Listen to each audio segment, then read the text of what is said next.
Welcome, everybody. Wednesday night, the Metal Summit, the only place that you need to be. Last week was National Metal Day.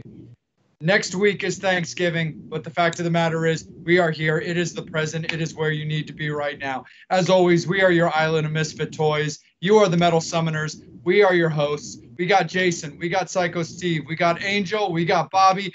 I'm Jay. But the fact of the matter is that's enough about us. We do okay when it comes to keeping like the gorgeous quotient in check, but I say we need to up the gorgeous quotient a lot. So I say we bring in our guest this evening, Miss Raven, Raven Black. She is back. She is here, and it is all about her. How are you? I'm great. Hi, everybody. Hello. Good to see you again. It is so great to see you again. We had you on about 4 months ago when we were kind of in talks of having you on again to talk with us. But then, you know, you said it a little bit off air. You had the album, you had the comic book, you had the book. But the fact of the matter is we've got you now. Yes, I was looking forward. I can't believe it's been 4 months. Really? Has it been 4 months? When I looked up one of our old like chat conversations, said last chatted 4 months ago, and I was kind of like, wow. It feels like it was only like a month or two ago. It does. Wow. Yesterday. It was yesterday. No, it's Yesterday. Really good. When you reached out to me and I was like, oh my God, the Metal Summit, and you know it clicked right away. I was like, oh my God, it's my voice. I'm like, okay, I'm good. Yeah. Absolutely, 100%. But hey, we need to dive right into it because we're going to start right off with this guy right here. This is the third installment in Raven Black's official and discography. This is The Key. The Key.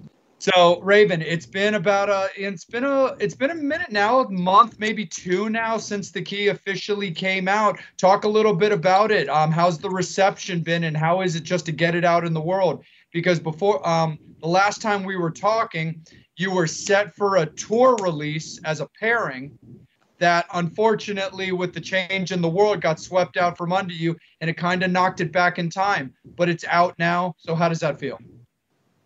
October 2nd, we pre-orders were done a year ago in October.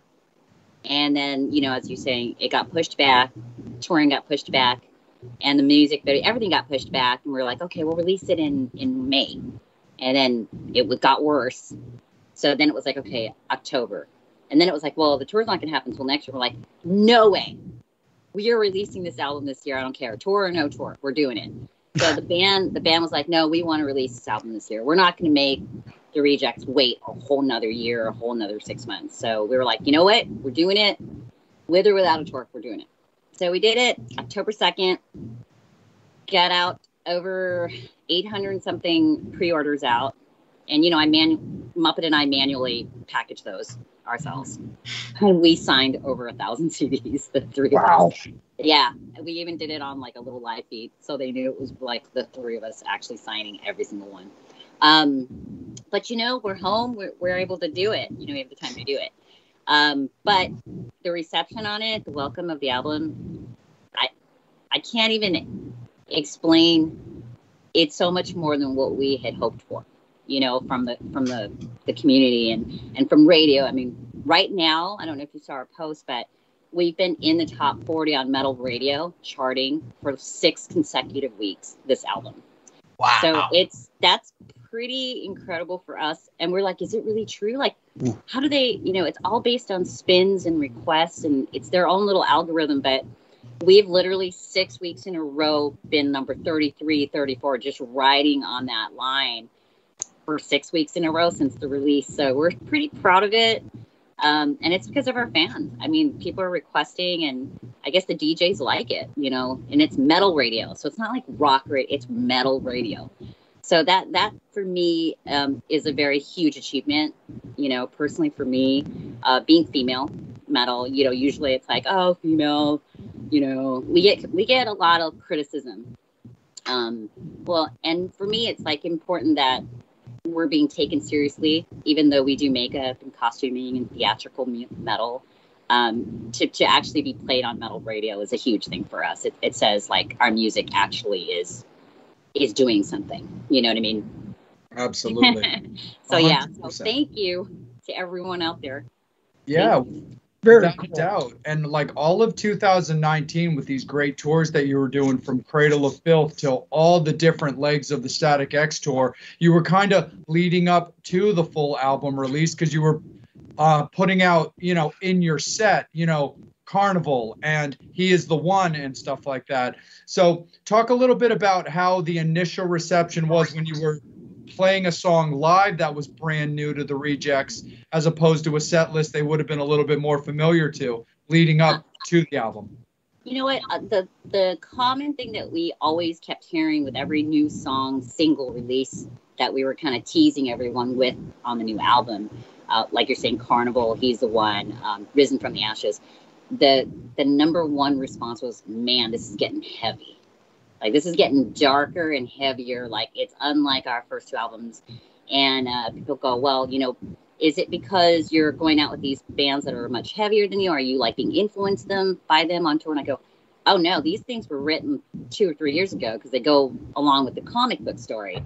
So there's a whole storyline to our songs, and even in the order of our songs on the album are put in a specific storytelling order. And then certain songs aren't allowed to be on the album because they don't match the storyline yet. It would be a spoiler.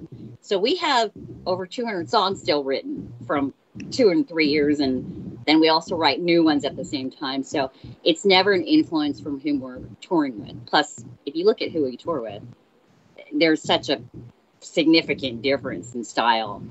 We always have that little weird, quirky, dark Carnival demented doll concept in every song. So I don't see how that would work. But as you read the comic books, it kind of ties it all together.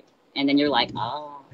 But yeah, pretty much it's like, God, they're getting heavier. God, they're getting brutal. And it's like, I think it's always been there. I did hint to people in interviews earlier on through those tours in 2019 and earlier this year that some more of our influences would be shown and debuted in this album. And I think you definitely see and hear that in this album. Other pieces of us. One that I think stands out, dominantly is my love for black metal. Yep. Or black metal screams at least. Because we're nowhere a black metal band, but you can definitely hear the influences of like, she must like black metal, and yes, I do. And yes, absolutely, 100%. I gotta kick it over to Mr. Dreyer. That background is just too cool.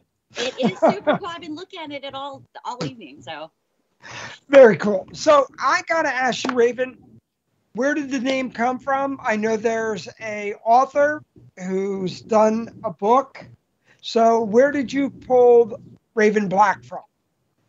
It's actually a very simple story. So my real name is Raven, and my manager, Aaron Rossi, back in 2016 or 2015 said, well, do you want to create a stage name or something? A lot of girls do that. And I'm like, you know what? Honestly, if someone were to call out some kind of nickname, I probably wouldn't turn around.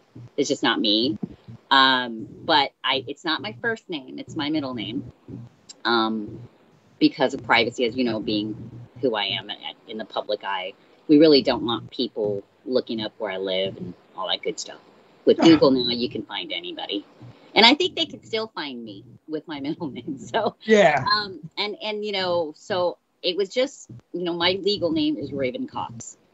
I'm married to Muppet, my drummer. Everybody knows this. And of course, when he started Facebook, he put his real name, Brian Cox. So I could never hide my last name, and it couldn't just be Raven, So he kind of ruined that from the get-go, that we got married. So I was like, okay, well, Raven Cox sounds like a porn star. And so we were like, I go, yeah, it kind of sounds like a porn star. And so we decided, okay, well, let's get rid of the last name. It's too personal anyway. Let's just use Raven, but let's do something for the band. So it's like, how about black, my favorite color? And Raven Black just works. And they're like, okay. The funniest thing is, it turns out there is actually a Canadian porn star who's pretty famous named Raven Black. So Really? we ended up in that like porn star name thing. Like, so we were trying to avoid that, but yeah, it's just my name. And to just not keep it as a one-word Raven, you know, we added black, my favorite color. Very cool. Right on. Psycho Steve, it's all you, my man. Okay, Angel, after the show, you could Google Raven Black, the porn star. I was on that already. Canadian. She's Canadian. Okay. All right. Question is, the makeup design. How did you come up with it, and why? Well, so the entire concept with Dark Metal Carnival, I've always been, my favorite thing to watch as a kid was Pippi Longstocking, because she was such a badass, you know. And I always had this thing for Raggedy Ann. You know, I grew up in the 70s. Raggedy Ann and Andy. I was very close to my older brother. Every Punky Brewster, that's as we got into the 80s. Cyndi Lauper. I mean, all the Misfits, Susie and the Band. I mean, they all wore some kind of weird makeup color. I'm different, I'm weird, and fuck you. And that was like, I was all about it. So, being that, you know, the little tough little girl was kind of my thing, my seed. So, of course, I didn't play with dolls. And I kind of missed out on that whole thing as a child because I had two brothers. And so, you know, to keep up with the boys, I was a big-time tomboy. And if you read my autobiography, you find out a little more in-depth how deeply rooted me being a tomboy meant to me and being the tough girl. So that kind of, I didn't realize it, as a matter of fact, until I wrote this autobiography, that it kind of was like a light bulb, like, holy shit, I've been building my inner self since I was 7. You know, like, I didn't even realize until I looked back, like, I just thought I was a tomboy. You know, I grew up being a tomboy, but it went deeper than that when I wrote about my life. So yeah, so you know, I never got to play with dolls, but I love doll stuff. So it's just that kind of weird missing piece in my life. And you know, I think dolls are creepy and scary. And there was a doll that I felt tried to strangle me when I was hiding under the bed playing hide and seek with my brothers. So dolls kind of creeped me out. But at the same time, in movies, as much as I love horror movies, there's something about an innocence of a doll, but also a very demented, wicked, evil sense of a doll. And I wanted to really express the duality of who I am. So I was like, okay, well, how do I draw who I am on the inside, on the outside, you know, with meaning, with some meaning behind it. So I just basically drew half of myself as like the normal, innocent, normal, sweet me that, you know, you talk to every day. And then the other side is the deeper, inner, darker me that usually doesn't get to be shown. And that's kind of my expression of who I am. And if you look closely, there's really not makeup as in like I designed a style. It's actually just all following the lines of my face, like the wrinkles and what I would think would be veins through my cheek. So if I bend my face, you can see it follows my laugh line and my you know, coming out of my hair. So for me, it's like if you were to kind of like see underneath my skin, this is what you would see, some of my scars, you know, the wicked smile that sometimes has to be stitched and held together when in my angst or my anger or my hurt, my pain. It's just a lot of stitching and the veins, the black veins through my face are like all the darkness that's seeped through my entire life that I hold underneath the surface, underneath my face. So that's where it came from. Right on. Jason, let's kick it over to you, my man. So, Raven, last time you were on the show, you mentioned that your birthday was September 11th. And, okay, good, I remembered that correctly. Yeah, I love. But, so, my question for you, maybe you've gotten this a lot But how did I'm sure like a lot of people on the East Coast have, I mean, everyone pretty much in the nation, it affected the 9/11 affected everybody, you know. Somebody knows somebody, whatever, blah blah blah. It's an unfortunate event, and it just so happened to take place on your birthday, and I'm wondering how that affected you personally and throughout your life. It Thinking back now, like when you celebrate your birthday, moving forward after that is that is encompassing everybody's minds, and I'm sure yours. And I was just curious as to know how that has affected you since that happened. You know, it was a very strange morning. I was in Los Angeles at the time, and I was in the corporate world and a middle-level manager of a very prominent company, real estate company. And I had the big fishbowl corner office, you know, glass, see-through. Everybody can see you. You're the big boss kind of office. And I had many clients and many employees and many friends and family. And everybody sent me flowers for my birthday. So my entire office was like Martha Stewart garden. There was probably about 40 arrangements of flowers in my office. So when I walked in that morning, and of course it was, you know, kind of happening, but it was about 6:37 a.m., right? At that time. Yeah. Like that, Pacific time. So everybody was like turning on the radio, and somebody had a television.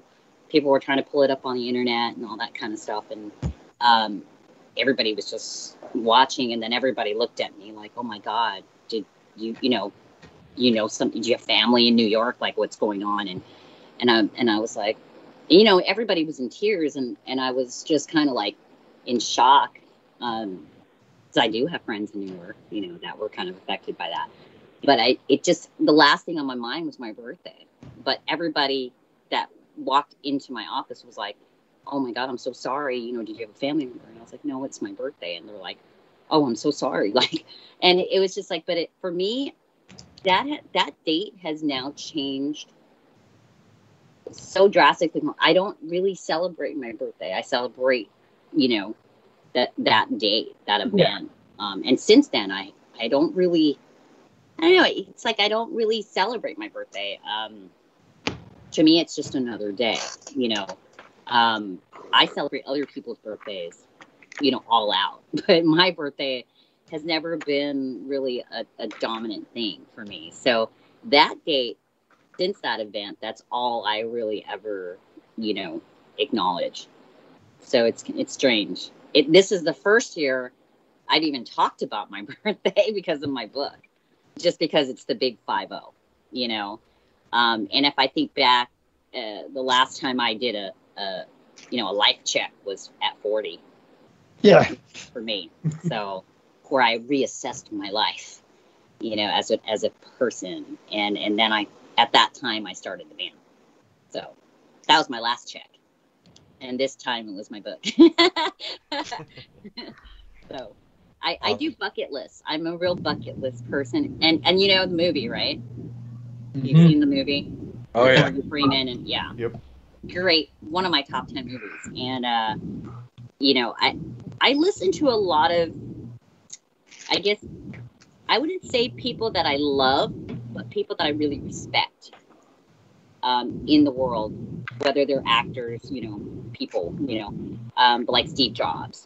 You know, I look at people like that, or Michael Jackson, or, you know, and many. Prince is one huge one for me. But I look at them and I look at what they've said in their life about what they do. And I take those pieces, not everything they say, but some things that those kinds of people say, I keep in like a mental log. And I try to take positive notes from that to like apply to my own life, you know? And I think I do that with my bucket list. And I'm trying to pass that on, to people. Like, I talk about it in my book, about a list. You make a list of what you want to accomplish. And every step it would take to get that goal or whatever. And it has to be realistic. Like, you can't wish that, you can be an invisible woman. I can't wish for that. It's not attainable. It's not realistic. Sure. But something realistic that you can actually take the steps to attain. So I always make these lists and I put all the steps and then I just say, just start with one. Don't worry about how long it takes, what it costs, all this stuff. Just that first step, just focus on that first step and what you need to do to accomplish that first step. And you just keep going and you'll eventually get your wish. You eventually get it. That's kind of like there's those videos of the famous actors that talk at college graduations or something like that, where they say well, that's where Steve Jobs got me. Motivational speeches. Steve Jobs got me at the Stanford speech he did. I just happened to watch the Stanford graduation speech, and one thing he said stuck out to me. He said, if wealth was not an issue, well, what would you be doing right now if wealth and money, it was just what you would love to do? What would you be doing right this moment? Go do that. And I was like, I would be freaking growling and screaming and singing on a stage. You know what I mean? That's what I would do. So I was like, I gotta go do it. And that was it. And I probably took me 2 years to unwind my corporate, normal rat race, life. To unwind it all, to get rid of cars and houses and quit my job and start a band. Took me 2 years. Wow. And here we are. Hi. Hello. Absolutely. And now we have Raven Black. And on that note, Angel, I feel like the rejects have something to say. Do it. Angel, you're muted, buddy. Oh, 250 comments can't be wrong. So, Oh, right on, buddy. Easy on him. ooh, let me take a deep breath. I'm sorry if I have any kind of a Jersey accent right now. I'm just going to say this right now. No negativity. I'm just sorry if I happen to creep up some Jersey accent at all tonight. Just I was watching, it's a Jersey thing from South Park right before this. It was in the background. So. Jersey. Oh, dude, Cycle Steve. Angel and Steve and Jason are going to love that. Oh, my God. No, but I don't know how to do it. It's just from South Park. It was, you know what I mean? So I don't know if it's good, but if I do it, it's because of that. It's it's in my head. It was in my head. That's funny. But I love accents. I love accents. Okay, just the fans were wondering, Cycle Steve, what the hell were you doing earlier? What were you doing? That's a broad When you're brush, down. man. Yeah. That is a broad brush. When you had your head down. What because did you I've do? seen all the comments that people We came are- up with a couple of guesses. Cocaine. What is he smoking? What is he I doing? went to go get that coin, remember? That coin that Yeah. old Yeah. gave me at the store. And then I was reading the comments and seeing people ribbing you. No, it was just funny. Okay. I was gonna add in my own guess, but I was like, nah. Okay, comments, questions. Thomas Thompson wants to know, with the concept album and the comics, does that mean there will be a film in the future? All I could answer to that is I hope so. Cool. Films Very cost cool. a lot of money. We're gonna have to sell way more merch. we're gonna have to do one of those Kickstarters or something for a movie. Or maybe Cycle Steve can reach out to Hollywood. Ooh. Do you know Hollywood See if people? Gene Simmons can invest in it. Alice Cooper. Let's knock on his door. Nice. Love it. Vincent, if Rob you're Zombie. watching, Rob Yep. Zombie. I'd be like, whatever you want me to do, Rob.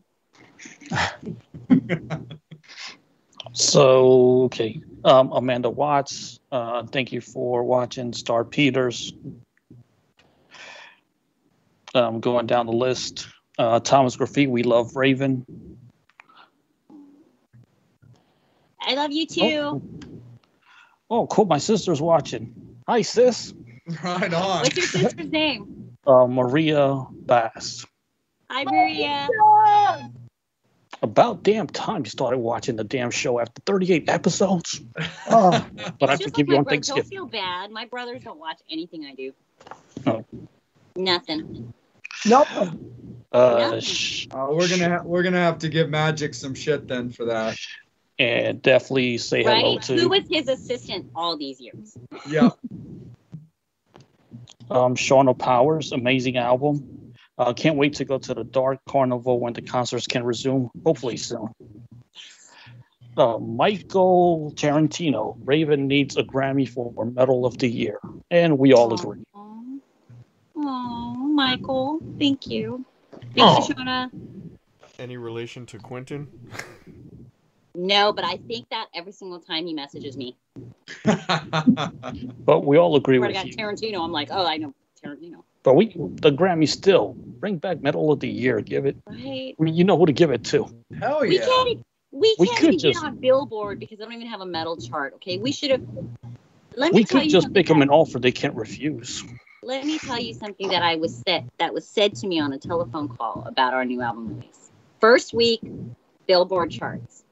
Okay. My agent tells me, what are your final numbers? I'd send it all in a spreadsheet. He goes, man, Billboard just changed all their rules and algorithms because of COVID. You would have definitely charted on at least 4 charts on Billboard with these numbers.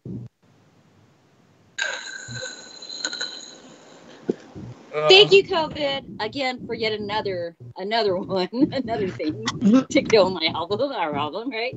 That's awesome. But you know what? It's not all about charting and all that stuff. You know, honestly, the bottom line with that is that we just want the world. It's just one of the few things to show the industry and the world that we're actual serious musicians. You know, and that we care about our music and the community and the metal world.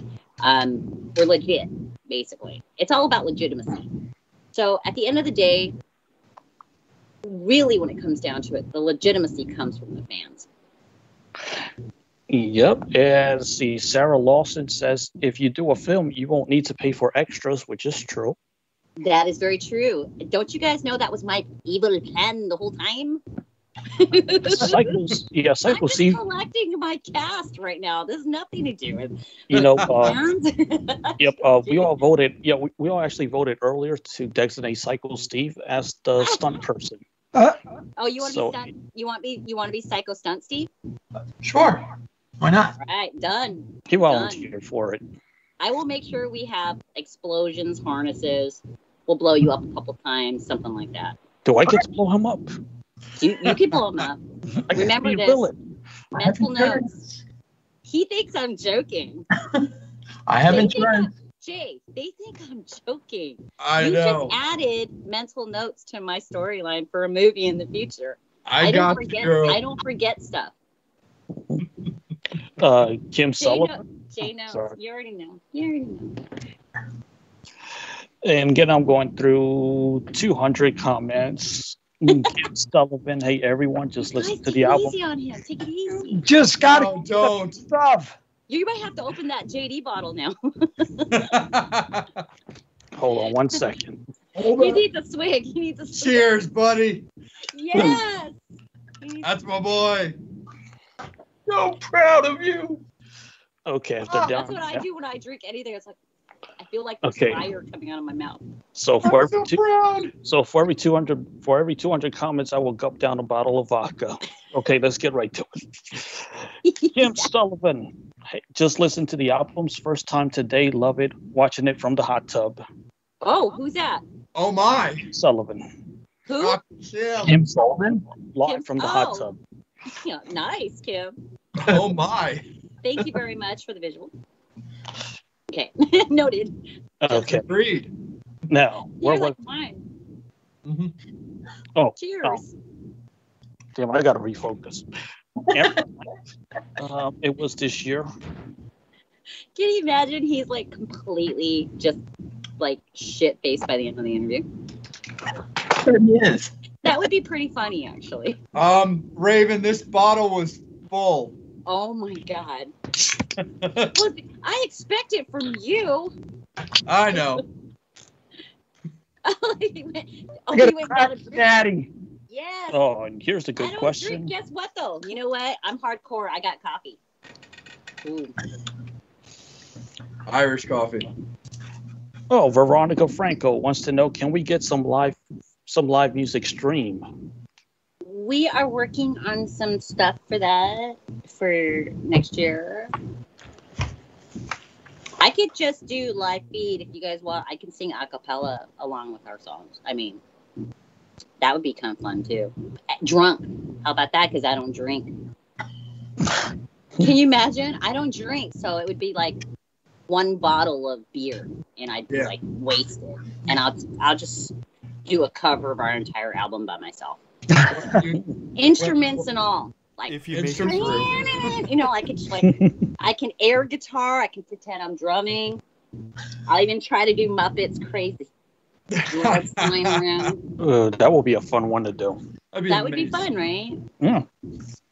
Well, it's the whole reason, and just, you know, why we haven't done one yet is the COVID.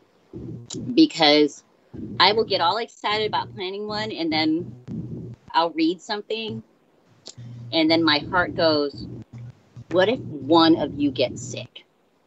Right. And then I go, oh, and then I always change my mind. Because, I mean, Raven, you did have the skeleton of a Halloween episode.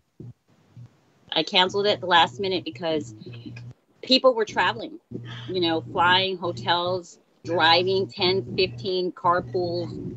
And I was just thinking about, like, can you imagine if one of the rejects gets COVID and dies because they came to see us? I just can't live with that. So until there's, like, safety, you know, but we are working on something to do something even just more in the raw, the three of us at home, with bass on tracks, because we don't want Stitches to fly here either, because he might get sick. So that's like a whole nother thing. Where's he live? He's in LA. Okay. Yeah, so even then, because he would be coming out of LAX, then he would have to come here, stay with us, and then he'd fly back again. And so, like, what if he got sick and we lost our bass player? Like, it's just too much going on. For sure. Yeah, it's just too much. Spinal Tap, don't they blow up? What? Bass players. Yeah, that's true. Oh, gee, thanks, Bobby. But it took us eight bass players to find him. 8. Yep. Wow. He's stuck. He's stuck. That's why he wears a mask. You know that, right? It's like fumes. I have potions in his mask. Keeps him staying with us. Definitely a lot of the fans said that they will be willing to be extras, get coffee.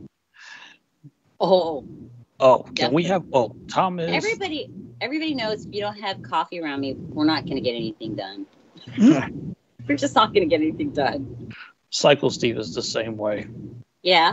I'm a tea drinker, buddy. I love tea. Oh, I'm a Same vodka thing. drinker. I can drink.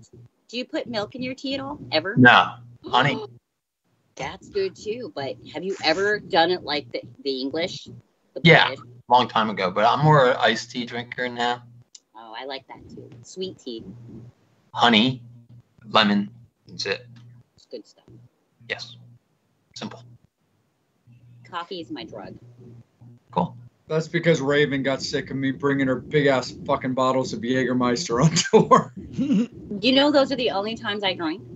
Yeah, I do. It was like, because it was a love shot, it was never about the alcohol. It was always. Well, yeah, because I mean, for you personally, for the rejects that might not know, only under certain circumstances, alcohol is not really friendly to you. So. I'm allergic to it, actually. Yeah. If you're trying to kill me. Oh. Yeah, but you know, between you, me, Yeah. and Ron, we'll take down that bottle. this is the myth, okay? I'm a part Asian, so I'm mainly Asian, but so some Asians are missing an enzyme that breaks down the alcohol in their blood, and that's why they get bright red and itchy and break into hives, and if they're allergic to it, because they're missing an enzyme in the body that breaks down the alcohol in the blood. I am one of those people. My body doesn't know how to break down the alcohol. Interesting. Mine does. Great result. Love it. Hey, Angel, since you've got a lot of comments coming in, buddy, do you want to throw your question in? My question was, coincidentally, it had to do with acting. Would you ever venture out into the acting world? Maybe Broadway, like a live musical play. But nothing behind the camera. I know too many actors who work in acting, and I did a little bit of extras casting as a dancer / extra back in the early 90s as a young female for money, for work, you know, to get kind of a lay of the land of Hollywood. It sucks. The only thing good about it is really the catered service. Thomas Griffell wants to ask, can we have a nighttime song for us rejects? A nighttime, like a lullaby song? Yep. To go to sleep? Yeah. The kind of song I would write would give you nightmares. There you go. No, and you know what? No, I'm joking, but definitely there are gonna be some lullaby-like songs on Raven's Diary, the next album. Right. So you will get something like that. Hint, hint. Hey, really quick, just to chime in and piggyback on that question, would you ever do any type of like narrative, like to help people go to sleep? You know, you know what that reminds me of? So my sister-in-law, when she had my niece, you know, her pregnancy, and my older brother, Magic, is a spaz. You know, he's a spaz. So he couldn't handle in the room giving birth thing. He's like, you're going to be there, right? You're going to be there. I'm like, yeah, I'm going to be there. And of course, I sat next to her as she's going through contractions, and I'm looking at the monitor, and I'm like, okay, it's about ready to roll up on you right now. Hold my hand, you know. And she was like, just in excruciating pain, you know, and holding my hand. And my brother was like, he couldn't handle it. He had to walk out of the room. And I was like, oh my God, you're so bad. But I was like, you know, holding her hand, and I'd say, okay, it's coming. You know, it's about to happen. Okay, and it's almost over. Almost over. And so I would like talk her through that whole thing. And she's like, and she said that exactly. She's like, you should make those like sleep books on a tape. Your voice is so calming. And I was like, I don't think I'll like that, but it's funny that you say that. You're the second person who's ever said that to me. No, I would like to do quirky, whimsical narratives of like children's books, where you get to like become the character, like a voiceover thing kind of thing. That would be fun. Nice. That's really, really cool. Actually, Raven, something I want to jump in on you, since a lot of the comments are coming in on Angel while he's dissecting them all. And so one of the things that was pretty cool for you that happened within the recent months as well is you were featured in Ink magazine as part of their metal edition. So I kind of wanted to come at you from two different angles on this.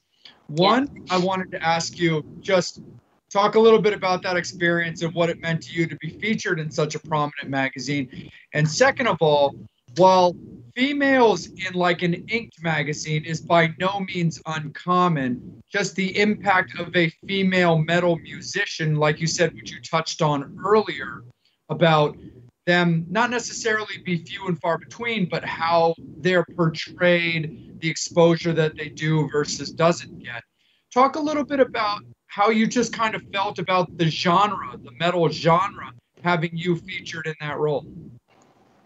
Well, if you saw the article or the feature itself, I was the only female in that article. All the other guys were all amazing metal musicians, you know. And I was like, and I had no idea what the feature was other than they've chosen 9 metal artists to be featured in the metal issue. That's all I was told. And could we submit a few photos, you know, and they would pick from the few photos we sent. So I was like, okay. And this is, you know, I mean, there's magazines where you could pay for your ads or pay for an article or whatever, you know, advertising in magazines. This was not. This was actually the editor choosing, you know, doing their piece, their feature. So for me, it was a huge honor because, I mean, I have an Inked magazine right here, right now. I've been subscribing to Inked magazine since, I don't know, my 20s because I love tattoos. I mean, every tattoo shop has them laying around on the coffee table as we wait hours, right, for our appointment or whatever. So it's like, it's been around me. My younger brother is inked all the way up through his neck. He's fully asleep. I mean, he's, you know, this is something we've grown up with, my brothers and I, and, you know, for I don't even know how long. I can't even remember how long ago. And before that was like Savage, and there was so many other tattoo magazines. But Inked has survived, you know, all these years, and it's a great magazine. And the editor, the funny thing is, the editor actually was part of Revolver, which was something we did, I think, 2 years ago with Revolver. And he reached out to me this time, and I was like, yeah, I would love to be a part of that, of course, you know. And so, you know, it's just, I think about it as good relationships and people remembering you. And he's like, yeah, I was thinking about it and going, hey, I know a metal female musician who's like fully tatted and would be perfect for this. And they were coming up, they've got a new album, like, and he thought of me, and I thank him because it, and coincidentally, it also was the Manson cover. So I was like, this was meant to be. And this is a conversation I had with my brothers. And they were like, you better, you know, you're sending me a copy of that. And I go, yeah. And they're like, yeah. And I go, this is a conversation I had with my brother. Can you believe this shit? And they were like, yeah, it's fucking surreal. And I go, dude, how many times have we sat in a tattoo shop together going through these magazines? And I'm in one. And my brother was like, yeah, it's pretty fucking crazy. And I was like, yeah, at 50 years old. Not at my 20s when, you know, I probably should have been or wanted to be in it, you know, like really trying for it. But at 50 years old, it happens, you know, without me asking for it. And the fact that it was, I would never want to do it as a sexual sell piece, you know, and not to say that every woman in the Inked magazine, but I would never, I always talk about not making that my focus point of selling me as a female or physical, sexual, you know, exposure. So the fact that I was put in a feature about metal music was really, really, really valuable to me as a female musician in the metal genre. That like meant the world to me. Absolutely, for sure. Was it a relatively, so for anybody that looked at the magazine or for anybody that didn't, it was a small, like, select group of questions just specifically about you, about tattoos, and about music. Was it kind of like a pretty like quick process? Did they just kind of shoot the questions over to you and you just kind of went from there? Yeah, it was an email, like definitely preset questions that they had for each individual artist. Right on. Yeah, so they had different questions for each one of us because they weren't the same questions. Right. Yeah, and I thought that was cool instead of us all having the same question and answer. I thought that was nice, a nice touch to it. Absolutely, for sure. But I'm very proud. My band was extremely proud. You know, it wasn't about the band, but, you know, of course it is. You know, I am part of the band. It's like whatever their success is my success is their success. And that's kind of how we always look at it. Absolutely, 100%. Bobby, pick it up on the back end of this question. The one thing I thought was funny, since we were all talking about the Grammys, do you realize that your last tour really could have put a dent in what would have been the metal category? Because you, Devil Driver, Wednesday 13, and Static X all had albums come out in the last year. I know, it's crazy. And they were all good. You know what I mean, Devil Driver, I think, was number 4 last time I looked. They've been climbing the charts like crazy. But their album's great. Great. Absolutely. So when we started talking about like the Grammys, I thought that was hilarious. I was like, Jesus Christ, their last tour, like literally 4 out of 5 bands had albums that came out in like a year. You know what's crazy is, let me tell you, and you know, I've seen it how many times, like Billie Eilish and all these people that when they get up there and they're like the new artists, you know, the little rookie artist of the year. Like, if that happened to me ever, I literally will lose my shit on stage. I will lose my shit. I will be like, and I think I will be seriously probably only cut in half because I would just lose my shit and be like, fuck metal, yeah! I'd just be a complete asshole.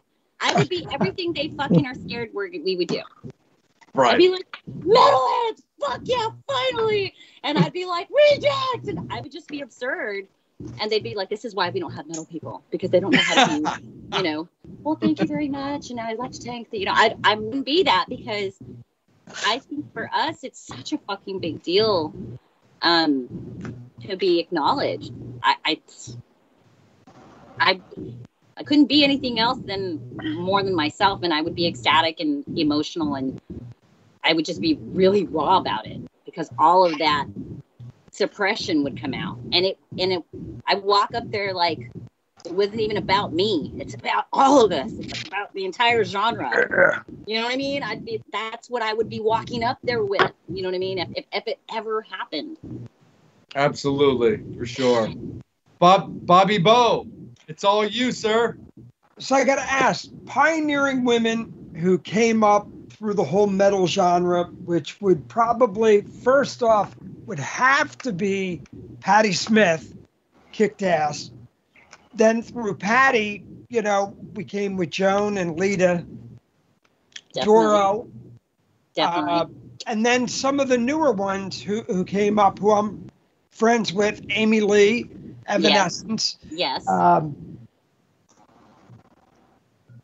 do you feel on that, you're going into the black metal end, being a pioneer for that genre going forward? Okay. I know. Every female rock metal singer, screamer, I think, goes through this crossroad. Every single one of them have probably been through this.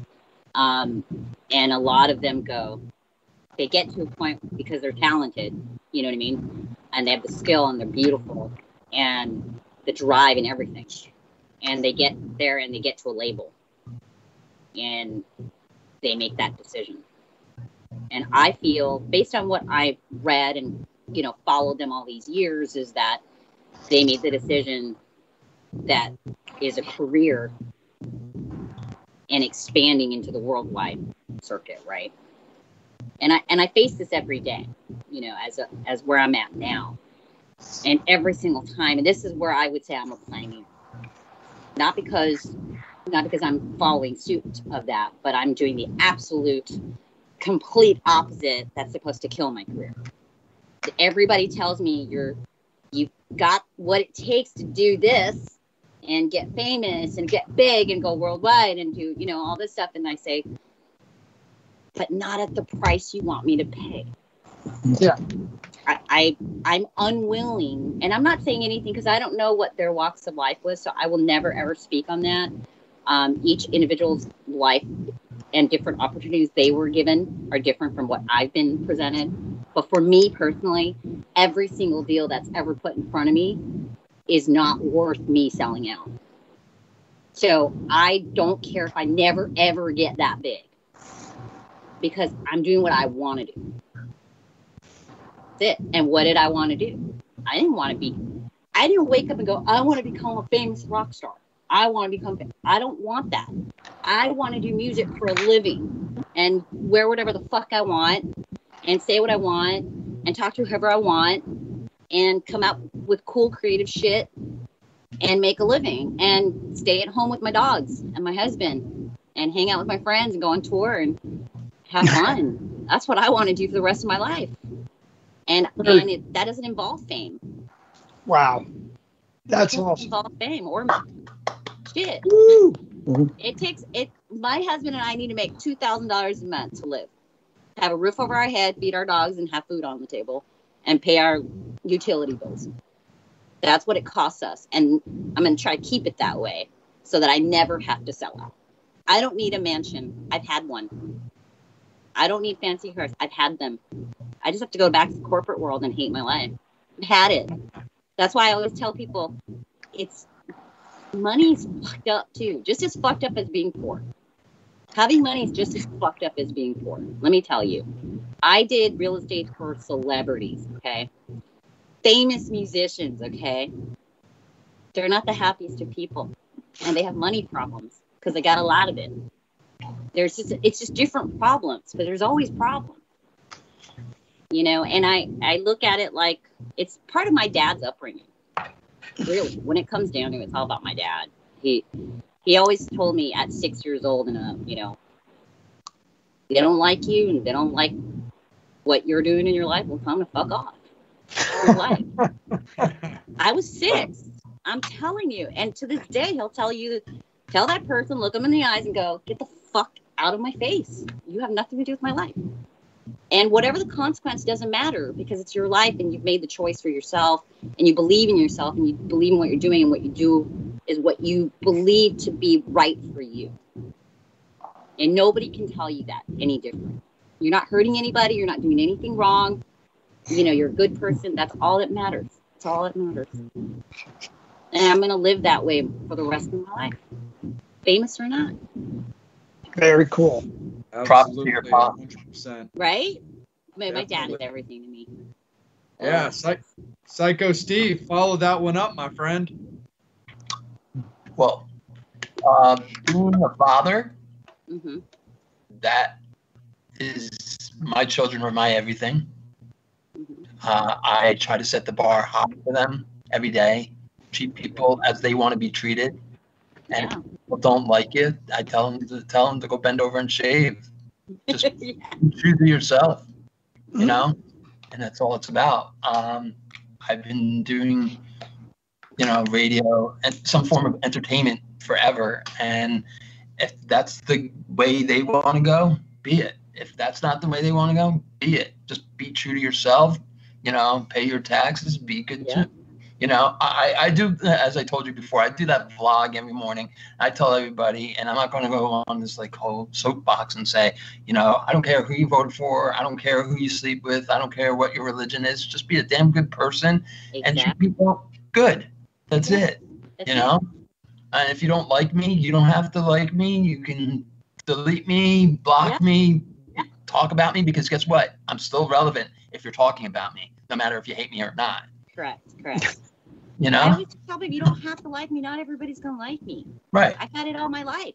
Exactly. I'm 50 years old. I've had 50 years experience of people not liking me. I'm okay. And then I Right. tell people who feel so hurt and so lacking in their life that people don't like them. And I go, don't worry about those people. They're in your way. Go to the people who like you. Focus on Exactly. the people who like you. Spend time with the people who like you. Don't Exactly. waste your time. Don't give those people energy. They don't deserve it. They don't deserve it at all. It's a waste of your time. Exactly. It takes too much energy. It's too much energy. Right. Look, we have fun. This is good. Yes. Positive exactly. energy. That's This why is we do fun. the show, because we want Yeah. people to feel good. Music is supposed to bring people together, Yeah, exactly. Exactly. you know? And that's why it's called a band, because band means together. correct.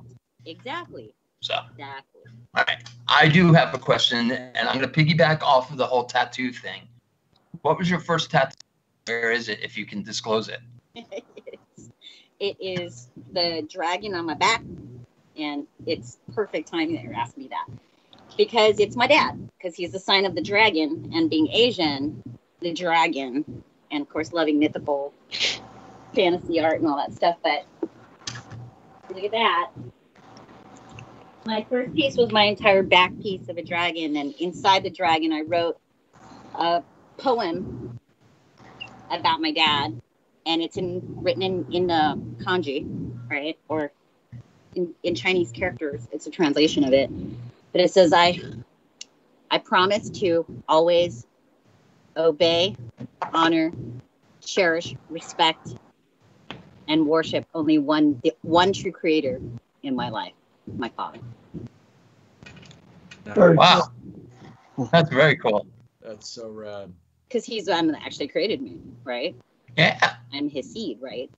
So, Right on. And that was a time I was 18, and I was in this mode of, I was brought up Catholic.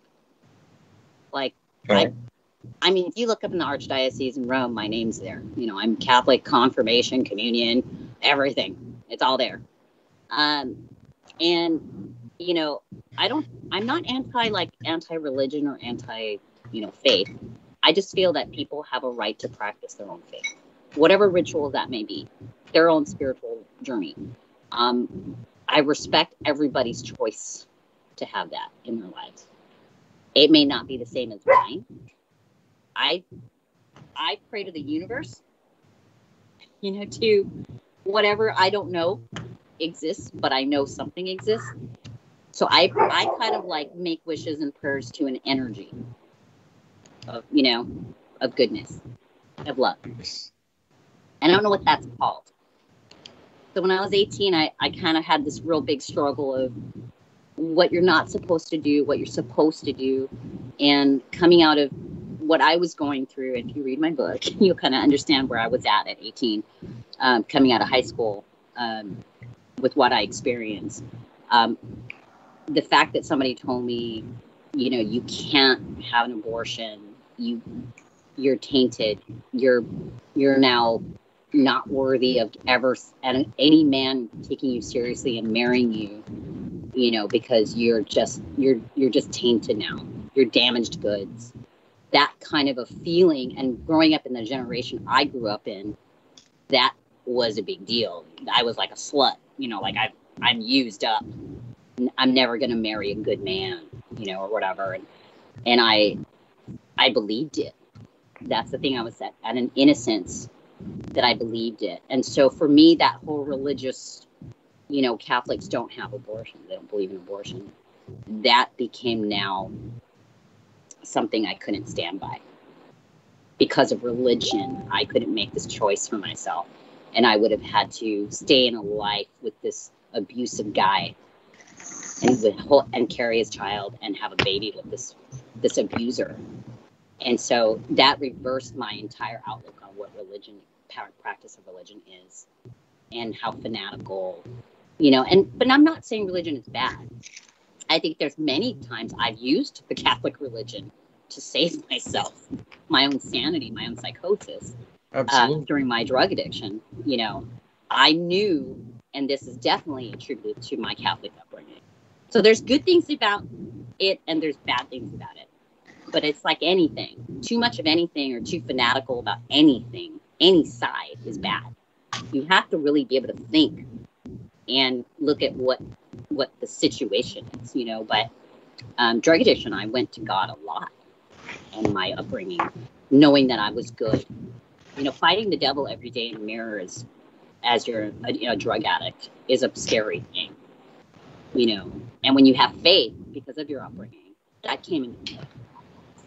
It didn't come into play. I was very resentful of my religious upbringing when it came down to that part with my abortion.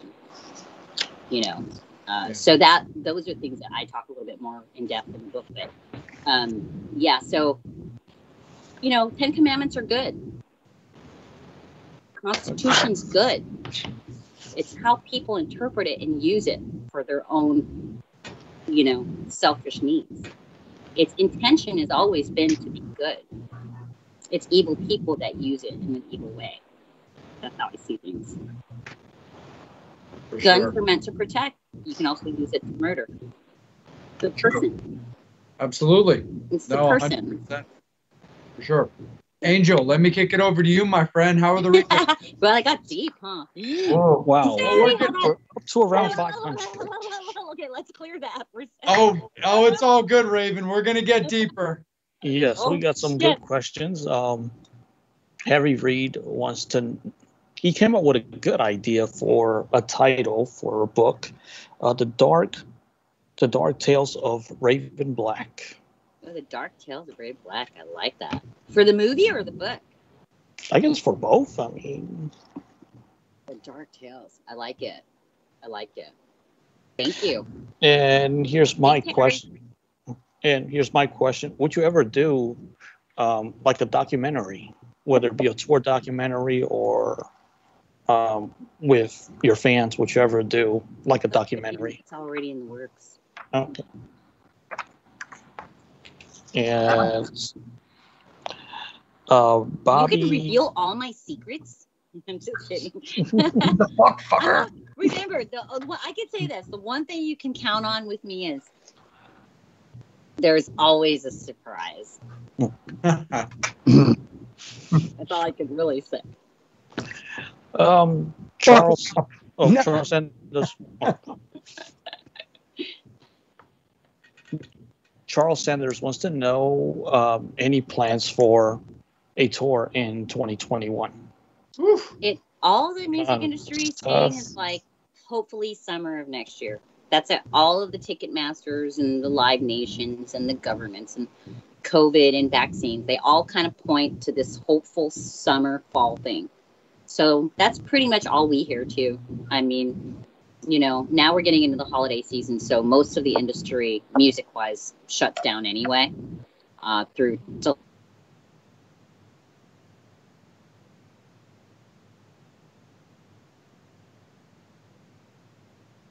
I think the government and the lockdowns that are happening right now, you know, California, Michigan just went into lockdown last night at midnight. So it's like a partial lockdown, you know. But still, it's just we have no control. That's the thing. But I can tell you one thing, and people have asked me a lot, is the In This Moment Black Veil Bride tour still on? Yes, it's still postponed. There's no cancellation, so it's still on. We just don't have an ability to come up with a date, you know, yet. Or they can't. They've got to work with Live Nation and all the venues and all the different states. That's why all the retailers and all the fans need to get that COVID-19 Raven Black shirt, man, because that thing is going to be a straight up collector's item. Yeah, it is. Yeah, it is. Shauna Peters wants to know, would you do a duet with Lizzie Hale? I would love that for y'all to do a song together. If she'd have me, of course. She's an amazing singer. Yeah. That could be good. Jackie wants to know, do you wear your makeup all the time? My face makeup? Yeah. No, but I have no problems wearing it anywhere at all. It's not, I wear it for these guys because I love them. Yeah, because we know Jay wears his shades all the time. I've never seen him without it. Raven, In the back. do. Oh, wait. Oh, sorry, Jay. I shouldn't have told him that. Some interviews, No, it's okay. I forgive you. Some interviews I don't wear my makeup, and some interviews I do. Me too. Yeah. Dude, what makeup? Skyliner. Hello. Hi. I do see your forehead shinier this week. You But got like, to try. I like having fun with it. And when we're so it depends on like if we're just shooting the shit kind of thing and catching up. But I knew tonight they were going to talk about the album and stuff, and there might be new viewers who've never seen me or never heard of us. So I definitely put on the makeup so they can have a visual connection to that. So, Raven, Like, I who are got they to talking cut in and just ask you this. Does your husband ever ask you to wear it to bed?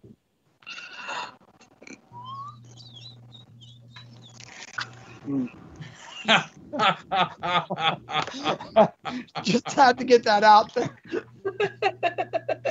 He's out with the dog. No, he doesn't. We have fun. Oh, we have fun. We have fun. Him too. I asked him to wear his. Wait. Okay, second part of that question. Does he wear it then? Yes, that's what I said. I ask him to do it sometimes. We're both a piece of work. Let me tell you guys. Muppet and I are a piece of work.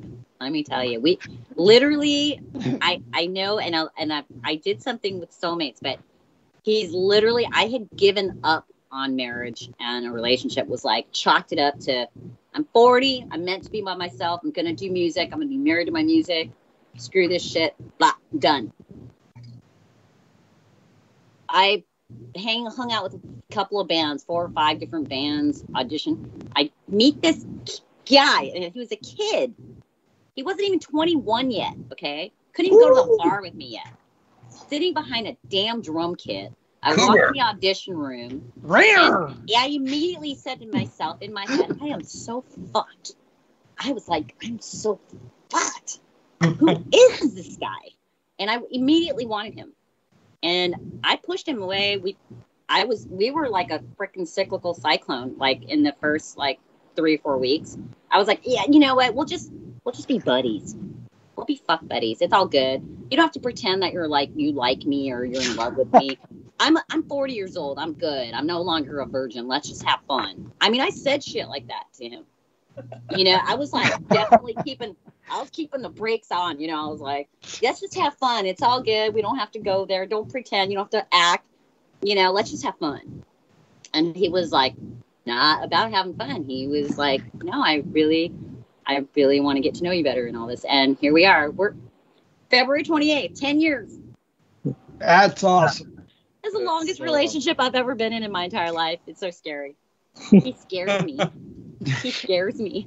Well, you do talk about it in the book that, you know, you give him a lot of credit in the book about, you know, putting up with you, you know, standing by you, any kind of threats you might have given him, but he always had your back, always had support, all that kind of stuff. So it's the truth.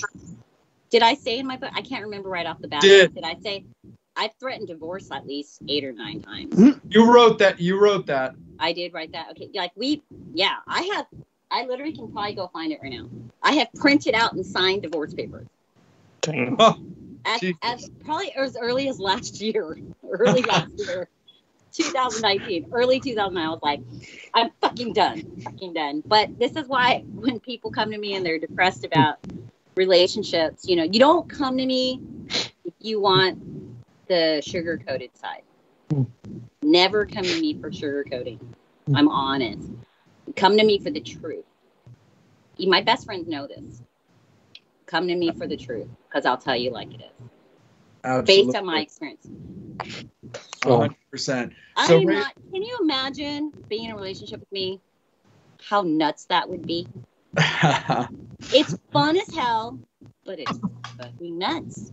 Like, I can, but that's because I know you.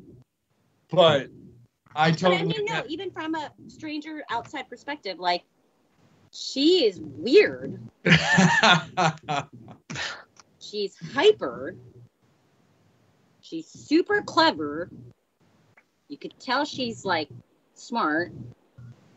And you could tell she's in control. That's the word I'll put out there. All of that control. I am a control freak. By nature, even. I'm a Virgo. Oh, me too. That's how we get along, because Virgos would rule the world. No, I'm just kidding. But yeah, it's like I'm 50 years old. I've done a lot of stuff. I've seen a lot of shit. So I don't really have time for riffraff. All you 50-year-olds out there, and up higher 40s, it's like after 40, and I'm not discrediting anybody under 40, but it's like when you hit 40, I don't know, in the brain, something must unlock or some shit. I don't know what happens. Something unlocks in your brain and you're like, you start reassessing shit and you lose.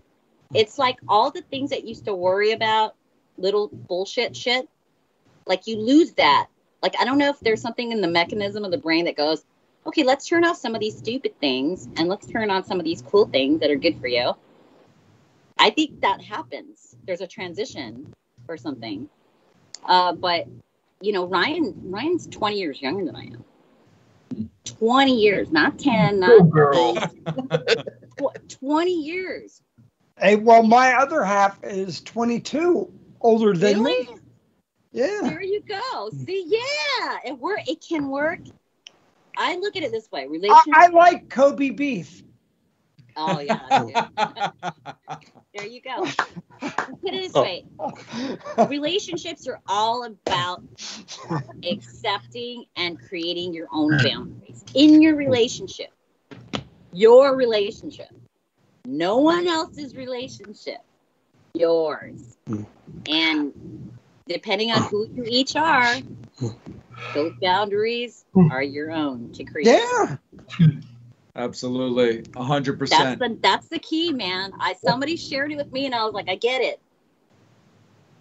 And it takes that, like I said, I've said it before. I hate him.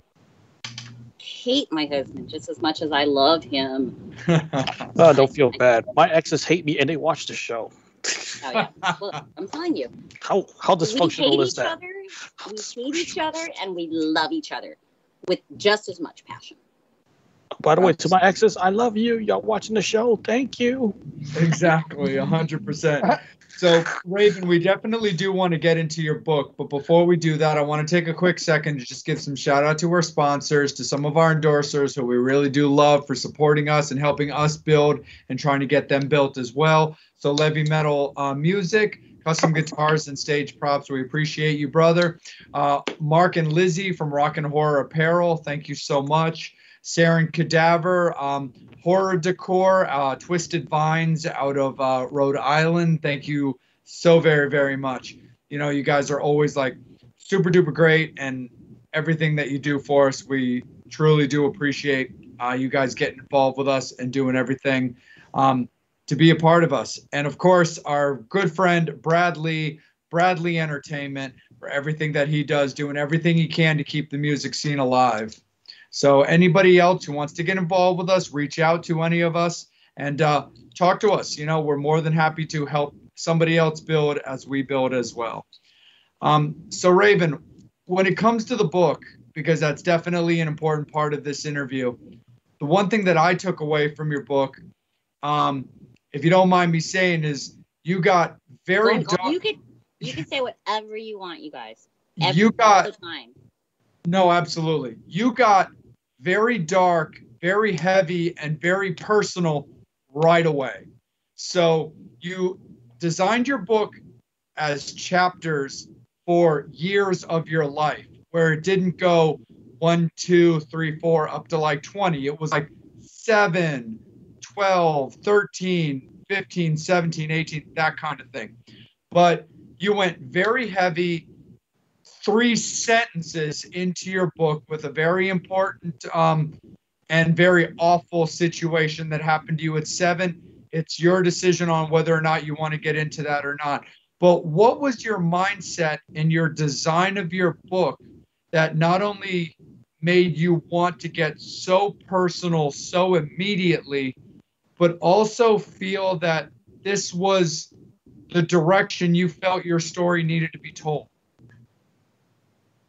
So the chapters, I specifically designed it purposely to basically mark the highlights, the turning points, you know, highlights, lowlights, the actual turning points of my life that altered who I was. Like it was a big shift in my creation of who I am today. You know, something was manifested that was such an integral change in my personality or my outlook in life. So it changed me, physically, emotionally, everything, mentally, all the way lined up, changed me. And so I wanted to focus on those chapters of my life right away and get to the point kind of thing, you know. And I felt like there was so much more in my life. Of course, you know, I've lived 50 years, but I didn't want to drag it on. I didn't want someone to chase after, you know, it. But it leaves room for me to get into sub-books of certain parts of my life that I might go deeper into detail for that period of time, like my drug addiction. I will probably write a future book about my drug addiction and actually take people through the journey of my hallucinations and things like that, and probably end up writing a song about it.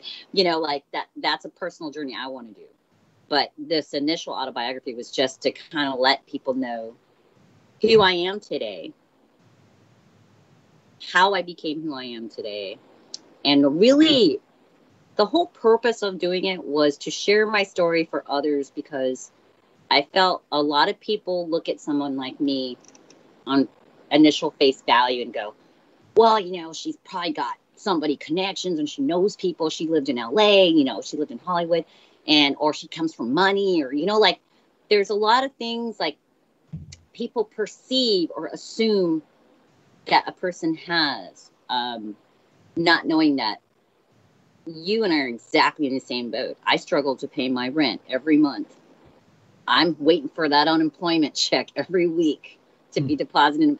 I'm in the exact, it's just that I choose to spend my money on different things. My focus is in what I want to do. And that's, I mean, I constantly tell people every day can be different as long as you decide it will be. It's that simple. You just choose for it to be different. You can't blame everybody else. If you hate your job, quit it. That means that you will have to have an alternate plan, right? If I choose not to wake up and decide I want to do drugs right now, tomorrow I'll wake up and I'm gonna go and hit the pipe, right? And I don't want to pay my bills. I can do that just as well. I don't want to do that. If I hate my job, I'm going to quit and I'm going to go find another job. There's always another job. You know, the only difference is if you're sick, that you have no control over, right? So you can't do certain things, but you can do things that are within your reach, right? I know plenty of people who are in a wheelchair that do a lot of stuff and have jobs, and, you know, they try to make the best of their lifestyle. Different from mine. So the whole book was about revealing, like, you may think I'm like this, you know, lucky person, but everything that I've done, I've earned through really wanting it and going for it and believing in myself and remembering what my dad taught me and what my brothers are about and what my family's about. And everybody who's ever supported me going, you can do this. And I finally decided to believe them. And I started to believe in myself. And that's why I'm so vigilant about, you know, I'm going to do what I do. And if I don't make it, I don't make it. At least I was doing what I want to do. You know what I mean? That's important to me. So I wanted people to really see the truth about it. Like, there's no fairy tale here. You know what I mean? Like, I try to play the lottery. I really do. You know, I try to make it a little easier myself, but it's just work. But it doesn't feel like work to me because I love what I do. But the book was all about showing people the experiences I've had, just like a lot of my fans I've come to know. They've had the exact same mirrored life that I've had, and they're going, wow, and I could still go and pursue a dream of mine. Yeah, you can. But I'm already 33. I started at 40. You can. It's proof. I'm living proof that you can survive drug addiction. You can survive rape. You can survive suicide. All those things, you know, all those things. I've been unemployed. I've been through different jobs. I've quit my entire life to pursue something that I knew would make me happier. You know, I risked everything to get what I wanted. And I just wanted to show people that's my real life. You know, nothing's perfect. Things were fucked up. But now I'm finally happy because I finally focused on me. Absolutely. You know, nothing's selfish, not in a selfish way, but yeah, partly, yeah. Because you know what? You're no good to anybody else until you love you. You know what I mean? First. Because what you do is you'll end up saying you love somebody, and all you do is you're a succubus. Because you don't love yourself, you become a succubus. You're just like sucking all their love to you, and then it kills the relationship, which could have been magical because that person actually loved you. But you kept taking it all and taking and taking and taking till you exhausted them, and they'd had to go away because they ran out of it. You know, they weren't getting anything in return because you don't have anything to get because you never started with loving yourself first. So you have to love yourself first. You have to do that. Absolutely, for sure. Before I kick it up to Angel, actually, because I want to get the rejects back involved, the one other follow-up I wanted to do real quick in this segment is when I was reading your book, I couldn't help but think about, you being so openly and honest about, depression, mental struggles, things like that you had to get through. And when you were talking about it also with Muppet being so supportive, as well as I can only imagine that Stitches and Doctor were supportive as well. Yeah. When you were actually putting your book together, going through all these memories and thinking back again over these really dark times,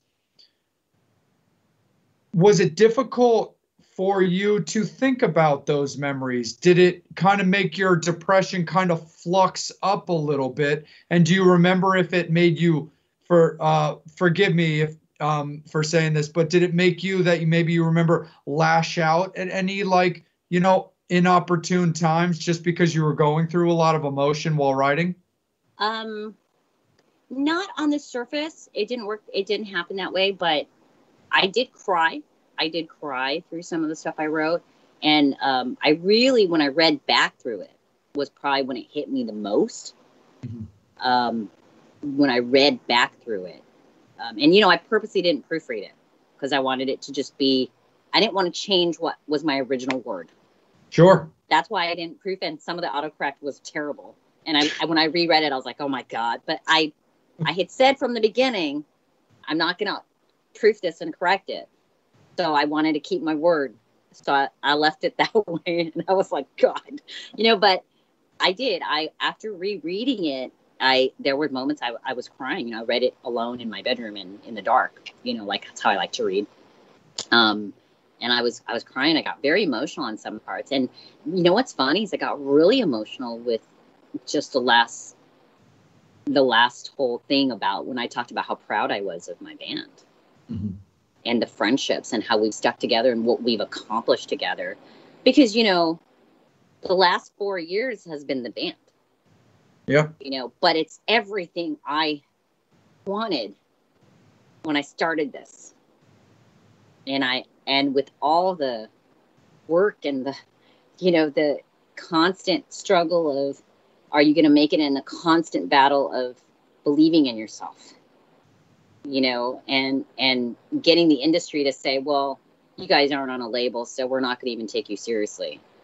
Calling you a baby band, calling you're mediocre, you're all the criticism, as you're trying to make it. And all those times that you question and doubt yourself, but it's because of us sticking together and going, no, we've got something here and we believe in this and we love what we do. And the fans, this is why people ask me, why are you so close to your fans? I go, because at the end of the day, it's not the fucking label. It's not the radio. It's not no one but the fans that make us where we're at. That's all that matters. I could say fuck you to everybody except the fans, and I would be doing what I love. And that's why I treat them the way I do. For sure. Right? You could hate me the next day. We could have a fall and you'd be like, fuck you, Raven. Blah, blah, blah, blah. Or the radio could be like, fuck you. The fucking manager, the fucking agent. Everybody's like, blacklist her. I fucking hate her. Guess what? I'd still be doing music because of my fans. Right? Absolutely. No, it is the truth. It's the truth. And so I have to remind myself constantly, don't let the hype, don't believe the hype. Stay focused. It's like you have to stay focused on what's the truth. Everybody wants a piece of you, especially when you get more popular. Everyone wants a piece of you, and you got to the only people who get a piece of me are my fans. Absolutely. No, 100%. So, Angel, let me kick it up to you, man. Let's see how the rejects are doing. But I also want to throw this out to the rejects. For all of you, people that we love so much that have read Raven's book and want to ask her about it, we completely open it up to you to do so. Angel, it's all you, Don't brother. be shy. Oh, believe me, they're not shy. Take it easy on Steve, though. I mean, what's interesting is that every topic we've actually brought up comments like on divorce, birthdays. Yeah. So we're glad we can help out with that tonight. Cool. Had a question from Devin. Devin Schwanta? Lovinggood. Yep. Oh, Kevin Lovinggood. Hi. Yep. She wants to know, Devin, what's your Devin. favorite song? Yep, Devin. Sorry for mispronouncing it. You can kill me later after I have a That's pizza. okay. What's your favorite song off the key? Whew. Tough one, but they ask these questions and I got to ask them. So. Of course. Hear me cry. Hear me cry. Such a And great story behind it too. I have a nice comment from Star Peters. Thank you, Raven. Much love and respect for keeping it real. Thank you. And thank you for tuning in every week. Oh, yeah. And Thomas, we will drive across borders to come see you and hug you. Again, thank you. Faux show. Veronica, we are here for the long haul. We are the rejects. Yes, we are. We are. Cindy Logan had a nice comment. I actually felt myself sitting right next to Raven as she was writing her book, her strong inspiration and dedication to her fans. Aw, Cindy. Thank you, Cindy. I love you. And Thomas, again, we don't mind multiple fans doing multiple comments. You inspire us and make us want to be better. 100 questions. Of course he is. I feel like I know him. Yep. You inspire us and make us want to be better. I feel the same way. Yeah, let me get to the newer ones. Devin Lovingwood, my mom loves Hear Me Cry. Jenny. Her favorite song from the album. She has the poster. I think Jenny got the poster and Devin. Hear Me Cry poster. Oh, wow. Here's a good question from Kim. D-U-D. Which Kim? Sorry. Kim Dowd? Yep. Dowd? Do you design your own costumes? Sometimes I do, and sometimes I alter already made things, but everything I wear, I make my own. And thank you, Thomas, for letting others comment. Thank you very much. That's very thoughtful of you. Dan Ray Adams, the whole album's a masterpiece.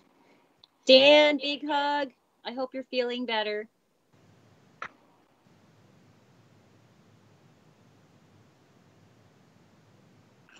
And Richard Brown, I think Hear Me Cry is my favorite too. It's such an amazing song.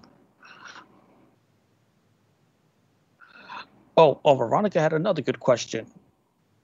Did you learn how to do death metal vocals? How did you learn how to do death metal vocals? Mimicking my old guitarists during practices. And then taking lessons after.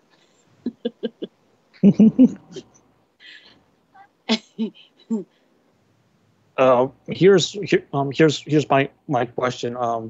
With the whole thing with COVID, how has that affected like your creativity? Has that allowed you to like reflect more on your life? And so how has that affected you as a songwriter, being able to have all this time to kind of live and reflect on things? Well, it comes in spurts. You know, my creativity comes when it wants to. It doesn't matter what's going on in the world. It doesn't matter what I'm doing. I'll just wake up at 4 a.m, or I'll stay up all night, for 16 hours in a day and just write or draw or design or whatever. I just get in these modes, and it has nothing to do with the outside world. I may read a post or read something that puts me in a mood, and that will influence what I want to do. I've written about 6 different new songs in the last 2 months, randomly. I don't know if they're going to be on an album. I don't know if they're going to fit the new storyline. I have a storyline for the next comic book already, but it can evolve based on things I experience or things I have yet to experience. Richard Brown wants to know, do you ever sleep? I do. Good question. I do. I know, because they see my posts at, sometimes it'll be 6 p.m. and 7, and then all of a sudden it'll be 2 a.m. and then all of a sudden it's 6 a.m. and 4 a.m. and they're like, do you ever sleep? Because it's all over the place. And I sleep in 2 to 3 hour increments unless I take my migraine medication. That knocks me out. But like my normal sleep patterns is kind of since COVID, because I'm not like reporting on a schedule, like on tour or at a job or something. My sleep's been like 2 or 3 hour increments. Then I wake up for a few hours and then I go back to sleep. Like mini naps, I guess you could say, has happened a lot this year. I get restless. I also have ADD, so it's, part of that plays into it too. Or when I get depression spurts for no reason, then I sleep for 2 or 3 days all day. So that happens too. Right. And cool. Just want to say hi to a new fan, Gary Hartle. This is my first time here, ushered in by Liz Dickens, traveling from Seattle from Dallas tonight and enjoying the broadcast. Thank you for watching. Welcome, Gary. You're Elizabeth's friend? Let me see if he types a response, which he should. Angel, what was that last name for Liz? Dykins, Dykins. Yep. Liz Dykins. Okay, so that's her friend. Welcome to the carnival. Nice. Welcome to the party. That's so awesome. Raven, one thing that I also thought was also very cool about your book, when you were talking about some of your experiences before you got into real estate, when you were working in like dancing and entertainment when you were younger and stuff like that, is you were talking about being involved in Prince's Camp, which I thought was actually really, really cool. I'd love to hear you talk a little bit about working in Prince's Camp. Did you have any kind of close relationship with him? And I'd love to hear about it. So Prince was a man of very few words, very, very focused, very disciplined.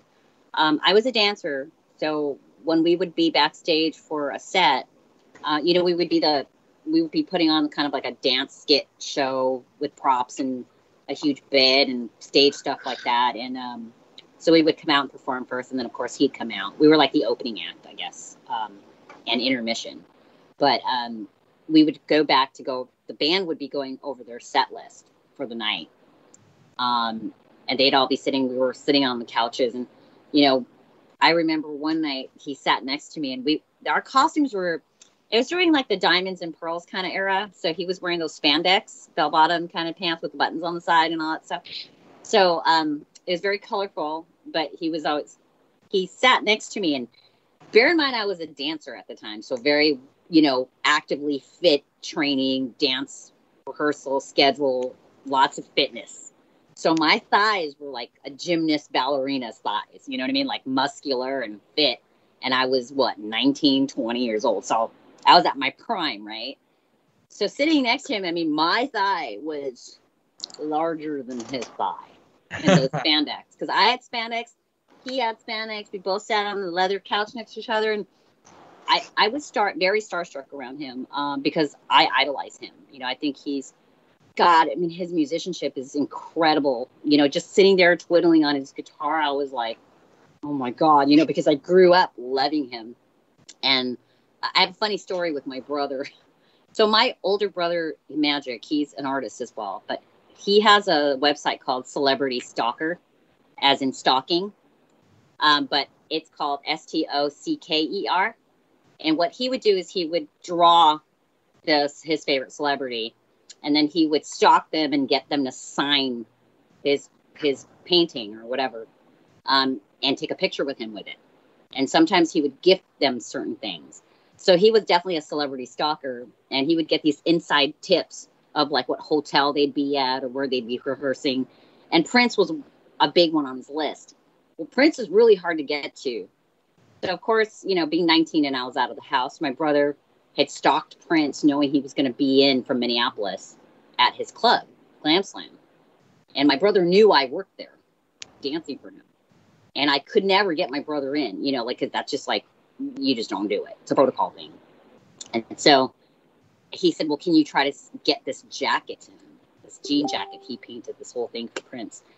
And so, you know, he met me in the back door and I was like, let me take it to him, you know, and then I got my brother into the club to watch that set that night.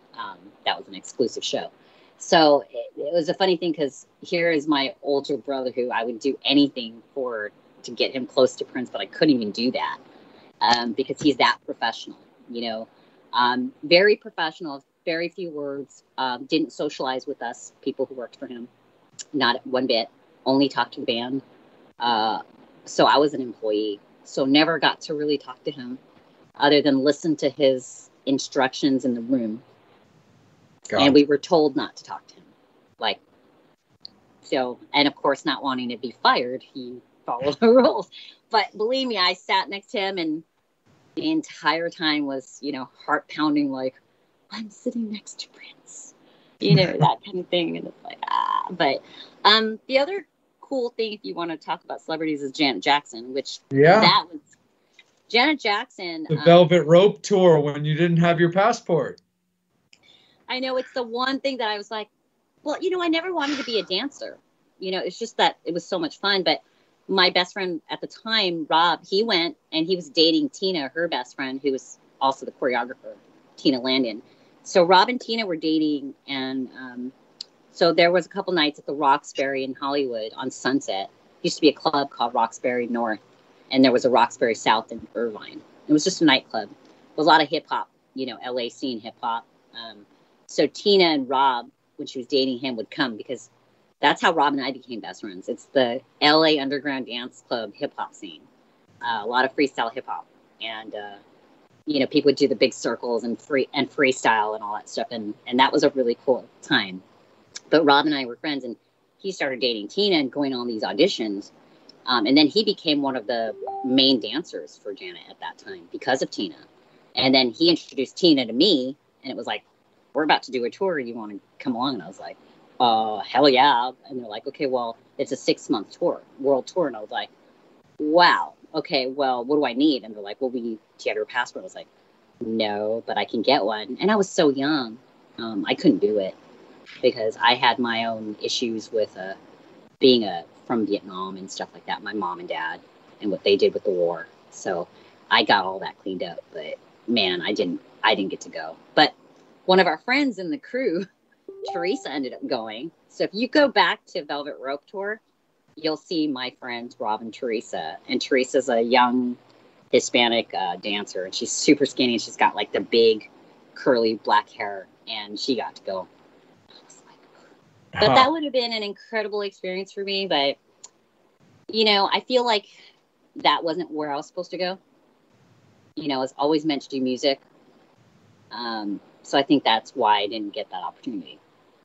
I got you. Before I kick it up to Angel and the Rejects, I just wanted to follow up the Prince question by asking you if you remember where you were when you found out about the news of his passing and how you felt about that. I think we were in between tours, or were we on tour? I don't know, but I posted a picture of the Glam Slam nightclub flyer from Boylston from 1993, because that was the time I had with him. I think I had posted that and did a dedication to him. But yeah, I think we were on tour, and I dug up on Google, like Doug Boylston Street Glam Slam 1992, 1993 or something like that, to try to find that flyer, the flyers that were out every weekend in Hollywood to promote his new club. And we were the dance troupe of that, you know. So yeah, it was just a crazy time, but I got to meet him. The one person I never got to meet was Michael Jackson. I met LaToya, I met Randy, I met Janet. I never met Michael. And that's the one thing I wish I did. because he was such a huge pop star to me growing up, you know. The one thing I do want to think of doing, and I don't know how difficult this will be, is it's been an idea that's been brewing in me, is I want to do a metal cover of Thriller with the full-on music video, dance video, with me being Michael in the video. And that I just don't know how we're going to do it because of licensing. That would be really, really interesting. Hey, I'll play the male version of the female counterpart in that There movie. you go. That would be cool. I could definitely see you doing that, Jay. I'm sure you could. Can you imagine Thriller metaled up, a metal cover Thriller with the full-on production of music video? Yeah. No, I definitely can. There's actually a female singer by the name of Priya Panda who used to sing for the band the She Demons, and also has a band called Diamonds out of Canada. But she was featured on a compilation CD doing Thriller from Michael Jackson. And I always thought that was so pretty cool. Yeah. Well, I think I could do it for fun, but as far as ever doing a real cover of it, it's just like Manson's Nobodies. We'd have to get those licensing, permission and all that stuff. Right. So it's something I have to talk to Ulrich about. But I know that, is his music owned by Disney now, I think? I don't know. I think so. Or Paul McCartney? It could go either way, because I've heard that Paul was interested in getting Michael's rights, since Michael got the rights to the Beatles. Correct. But Disney also might be involved as that as well. So yeah, I think if Disney, you might have to do a little digging there, girl. No, I know. There's people who do it for us, but if Disney owns it, I think it probably won't happen. Yeah, Disney owns the whole fucking alphabet. Yeah. Yes, that's all I see. Disney. Oh, absolutely. Angel, how are the rejects doing, buddy? Awesome. They got some awesome questions. Charles Sanders wants to know, you've probably answered this question a million times, but what are your main musical influences? I mean, there's so many. There's too many to name. Vocally, I mean, I go all the way back to like Stevie Nicks, Queen, Sabbath, old Ozzy, who else? I love the Eagles as far as melody goes. Metallica, there's so many. There's so Lita Ford, Pat Benatar, there's just so many. Linda Ronstadt, I like a lot of blues vocals when I'm singing. Janis Joplin, for sure. And that's more of her angst, her natural rawness. I love that. Nina Simone, I love Nina Simone.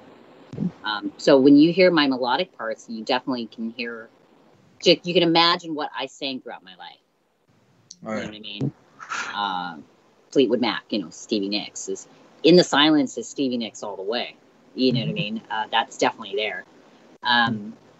But my growling and screams, Jesus.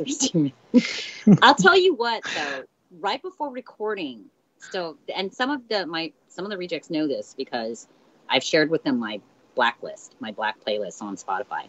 I made one of my black metal playlist collaborative on Spotify. You can collaborate. So when I was on tour, I think it started with not Cradle, before it was Ginger Double Driver Tour Fall. I created the Blacklist on my Spotify playlist. I call it Raven's Blacklist, which was my black metal playlist.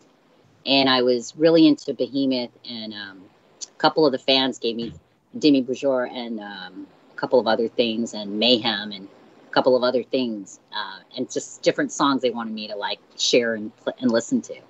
And at that time, that was before Cradle, and I was listening to these black metal new songs and new bands that people were kind of sharing with me.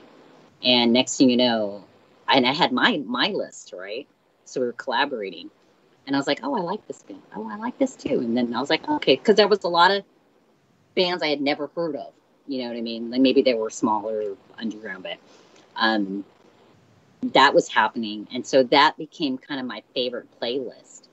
And then the fact that we ended up getting told we're going to go on tour with Cradle, I was like, oh shit, okay, I got to add them, because I hadn't had them on my playlist for a while. So that kind of brought back rejuvenated it in my world. You know what I mean? Because I had never really listened to them like every day or anything. Like black metal is not something you listen to every day. It's like moods. Yeah. So then, you know, here we go on tour with them, and I already had this really built playlist of black metal. So I was like in that mode, and I would fall asleep with it in the RV, you know, in my little earbuds. And then, so I think that had a lot to do with me going, you know what? And Seven Sins, I did some of it in Blackening, you know what I mean? So it's always been there, but I never did it dominantly. I kind of was like, okay, let me go soft on this because we don't want people to think we're a black metal band because we're not. You know what I mean? We're not a black metal band, but I definitely have those natural growls and screams. I love, like, one of my favorite parts of We Are the Rejects and My Demons, that bridge, those bridges. I was like, yeah, here we go. I'm going to do this, you know, and even the guys in the studio, and even Ulrich was like telling Muppet, you sleep with that every night? You know, like, because to him, he's hearing the, you know, like, and I was like doing that whole death thing, and it was really low, and I just was worried that it would be so muffled in the recording, and Ulrich's like, don't worry about it, just do it natural, the way you want it, you know, and just you gotta trust yourself. And I was like, okay, because I've never gone that deep, you know what I mean? I've always kind of made my screams a little bit more girly or prettier and in the higher range, and I felt safe with that. And we did it in Darkest Pit, just in the intro. See, like, you could tell I've been dancing around it these last two albums. You could tell, like, you know, it's Blackening, I think in 13 on the bridge, when I do the stirring part in the bridge, you know, and the guys are doing that bridge breakdown, and I just go, and I, you know, like that, and but it's in that mid-range still, but you could tell I want to go there, you know, but I honestly think I never did, because again, it's that fear of rejection. It's the fear of judgment. It's the fear of black metal fans or heavier bands going, oh, you know, they're trying to be heavy, you know what I mean? Like, and, you know, like that criticism. And I just didn't want to hear it on our first two albums coming out as a debut band, and I just didn't want to, I hate trolling, you know, I can't stand it. I'll just delete it all. I hate negativity, and I just delete it all. I erase it. I'm like, okay, negativity erased. I don't have to give you my energy. You know what I mean?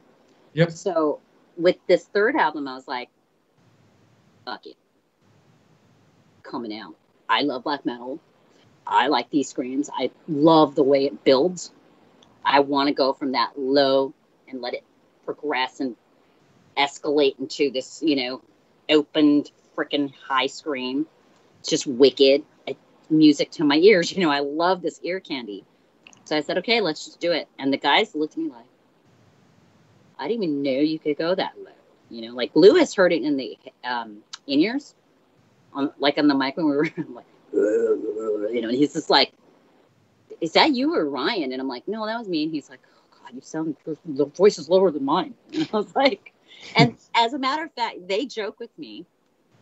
They're like, yeah, we're thinking, like, are you a dude and we just don't know it? Like, you know, like, are you transgender? Like, have you, like, had a sex change? Because we wonder sometimes. No, they said that. We wonder sometimes. And I go, no, I'm all girl. But, you know, like, I just love the sound, and I love what it expresses and the emotion of the lyric. So, like, with that whole part in My Demons, which is the burning, burning, churning, it needed that low growl. It wouldn't have been the same. And then it started to build and climb, as you know, in that bridge, because I repeat it, but in a higher range. And it built it. And I love that about music, when it builds. And so, yeah, I was like, that's it. We're doing it. I don't care if there's criticism. I don't care. Criticize me. I love that part. That's awesome. I love it. You know what? A lot of people say, well, don't say that you're in love with our album because it sounds, you know, conceited, or, you know, like, no. If you don't love your own music, then why do you expect anybody else to? I Sure. love our music. I listen to our CD. I listen to the key. I have headphones here. I listen to it back to front, front to back. I listen to it on Spotify. I'm one of the streamers and followers and listeners of my own band. I'm proud of what we've done. We worked hard. I'm not ashamed of that.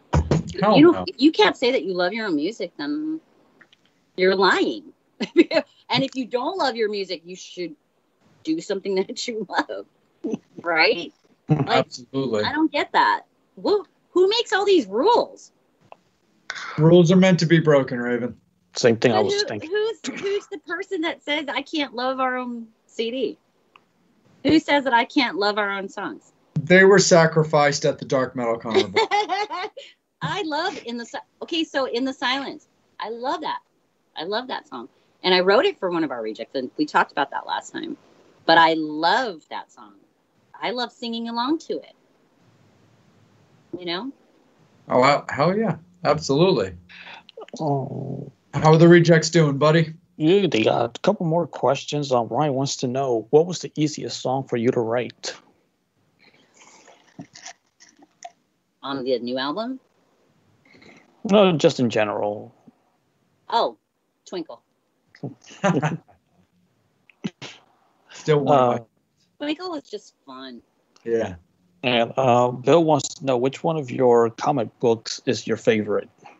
The second one. And I have a question about Muppet. As far as drummers goes, does he have like any drummers that actually influenced him? Like, what are his favorites? I know it's Joey Jorgensen. Reverend is his number one favorite drummer. Oh, the late Rev. That's why our puppy's named Reverend. That's how much he loves the Reverend. I love the Reverend. Joey Tommy Lee, of course. And he's got a couple more. One of them is Jeremy Colson, who is the drummer for Steve Vai. Nice. And that's his drum coach. You know, that's his teacher. Oh, wow. So if people don't know, because Muppet's so extremely interview shy, or he's kind of the quiet, mysterious one. But Muppet is trained. I mean, he did lessons twice a week with Jeremy Colson when we lived in LA. And the only reason why now is because we moved. But they still keep in touch. We just saw them at NAMM. So yeah, Jeremy is an amazing drummer. And God, he rehearses for 5 hours. Jesus. Before a show for Steve Vai. That's how intricate their set is. No, so he'll rehearse for 5 hours, and their set is for like 4 hours. Huh. So he does it all over again. Wow. Yeah, and he does clinics. He flies around doing clinics and stuff. Oh, and then John Tempesta, of course, John Tempesta from The Cult. The Cult. He was also White Zombie, Rob White Zombie. So you guys, I don't know if you guys ever noticed this. There's a drum head up there. Yeah. It says, hit him. Is it hit it hard? Hit it. Oh, shit. What does it say? Hit him hard, fucker. Cheers. John Tempesta. From 2016. That's from John Tempesta to Ryan. That's awesome. Because when Ryan and I were, in our early years, John was one of my friends / clients, and Ryan was like, John Tempesta, and I was like, and he's like, what's up? I go, yeah, we're gonna go hang out, and he was like, I'm gonna meet John Tempesta, and I was like, you cool, right? So he's like, yeah, can I just have a moment? I'm like, yeah. So we sat in my car for a good 5 minutes before we went into John's house because he was a little starstruck. And then they both freaking air drummed, geeked it out in front of me in the living room. I sat there and was like, both of them air drumming together. Zombie, nerding it out, total geeking it out. That's hilarious. Yeah, but John's super cool. He's a worldwide drummer. That's what I call the best of the best worldwide drummers. Jeremy, John, so those are just my friends, we're not doing music together or anything like that. They're just really humble, cool people. They're really cool people. That's so awesome. That's super cool. Yeah, I met John years ago when it was actually the closest you're going to get to a White Zombie reunion. So at Monster Mania Con in New Jersey, they brought in John, Jay, and Sean. I remember that. Yeah, I was at that. Oh, cool. I was like, I can't not go to that. This might be the closest I ever get to like a White Zombie reunion. And Rob wasn't available to do it because he was on tour at that time. And I mean, I talked with Sean kind of off to the side a little bit. They don't really think he would have done it anyway. And because it's Rob Zombie versus the other guys, and don't get me wrong, like, the other guys aren't like other guys. It's not like, dude, like, it's Jay, it's John, it's Sean. Like, Sean's in my Mount Rushmore of the reason I play bass. And I think Sean's absolutely amazing. And John is John. And Jay, well, yeah, he hasn't done as much as like the other guys. He's done producing and all that other stuff. But anyway, when they announced at Monster Mania that they were bringing in, 3/4 of White Zombie, I was like, I gotta go. Everybody loves White Zombie. I brought everything I had to get signed. I dropped money. I don't even remember how much I dropped, but it was worth it. Yeah. So well, much. like we went with him because they did some kind of like thing at the Hollywood and Highland Bowl, like Rock and Bowl. They have they had it every Friday night where they'd have these super groups come together. And John played one night with a bunch of different people that he hadn't seen in forever, and they were just playing cover songs with a lot of shit. And he was like, "What are you guys doing?" And I'm like, "Well, you can come down." He's like, "Yeah, I usually don't do these, but I'll do it because I haven't seen these fucking guys in a long time, and I'm gonna go and head out. And you guys coming down?" And we're like, "Yeah, we'll come hang out." So that was cool, and it was interesting with these super groups, and they started doing that more, and so that what you went to is a part of that whole, kind of new development, where people were getting together, big time old school musicians, getting together again. So that's cool that you got to see that. So super rad. Absolutely. Angel, let me kick it back up to you, buddy. Nothing new with the fans right now with the comments. Cool. No worries, man. Well, Raven, if you're doing all right, girl, we'll just kind of go back around the table like one more time before we put a nice little bow on everything. But okay. I give a shout out, of course, to the fans, to all the rejects, to the Metal Summoners. I love you guys. Anything that you want to send to Raven, write in the comments. Angel's on top of it. One of the things I also thought was, really, really cool, Raven, when you were talking about like putting the band together. And I had to ask you, this is one of the things that kind of froze me for a second when I read the book. The other one, like I said, is an off the air thing, but when you were talking about your audition for what became the Raven Black Project, 99 Red Balloons, Rebel Yell, Crazy Train, and Reach for the Sky from Social Distortion. I mean, what a mix. This is what they gave me on a text. And I was like, are you fucking kidding me? I have to learn all those songs in a couple of days. So, what do? I go right to freaking YouTube karaoke and YouTube playlists and Spotify and like look up all this shit on my iTunes, I think. And I was just like, okay, I got to download that now and just listen to it over and over again. Looked up lyrics, A to Z lyrics. And I was like, okay. And, some like Crazy Train I knew, but like it would be cool if you could do the German version. I was like, oh, shut the fuck up. Like, I can't learn that in a couple of fucking days. I'm going to do the freaking English version. But when we had, they were like, it's just a good, I think they wanted to see my vocal range. Because they were like, until we write our own originals, we're going to do some cover songs, play some gigs locally. The lead guitarist at the time, he had friends that owned venues and stuff. So he was like, we're going to play out some gigs and just kind of get a feel of how we jam together. And I was like, okay, great, whatever. But it didn't last. We lasted 3 rehearsals. Right. Because he was a douchebag.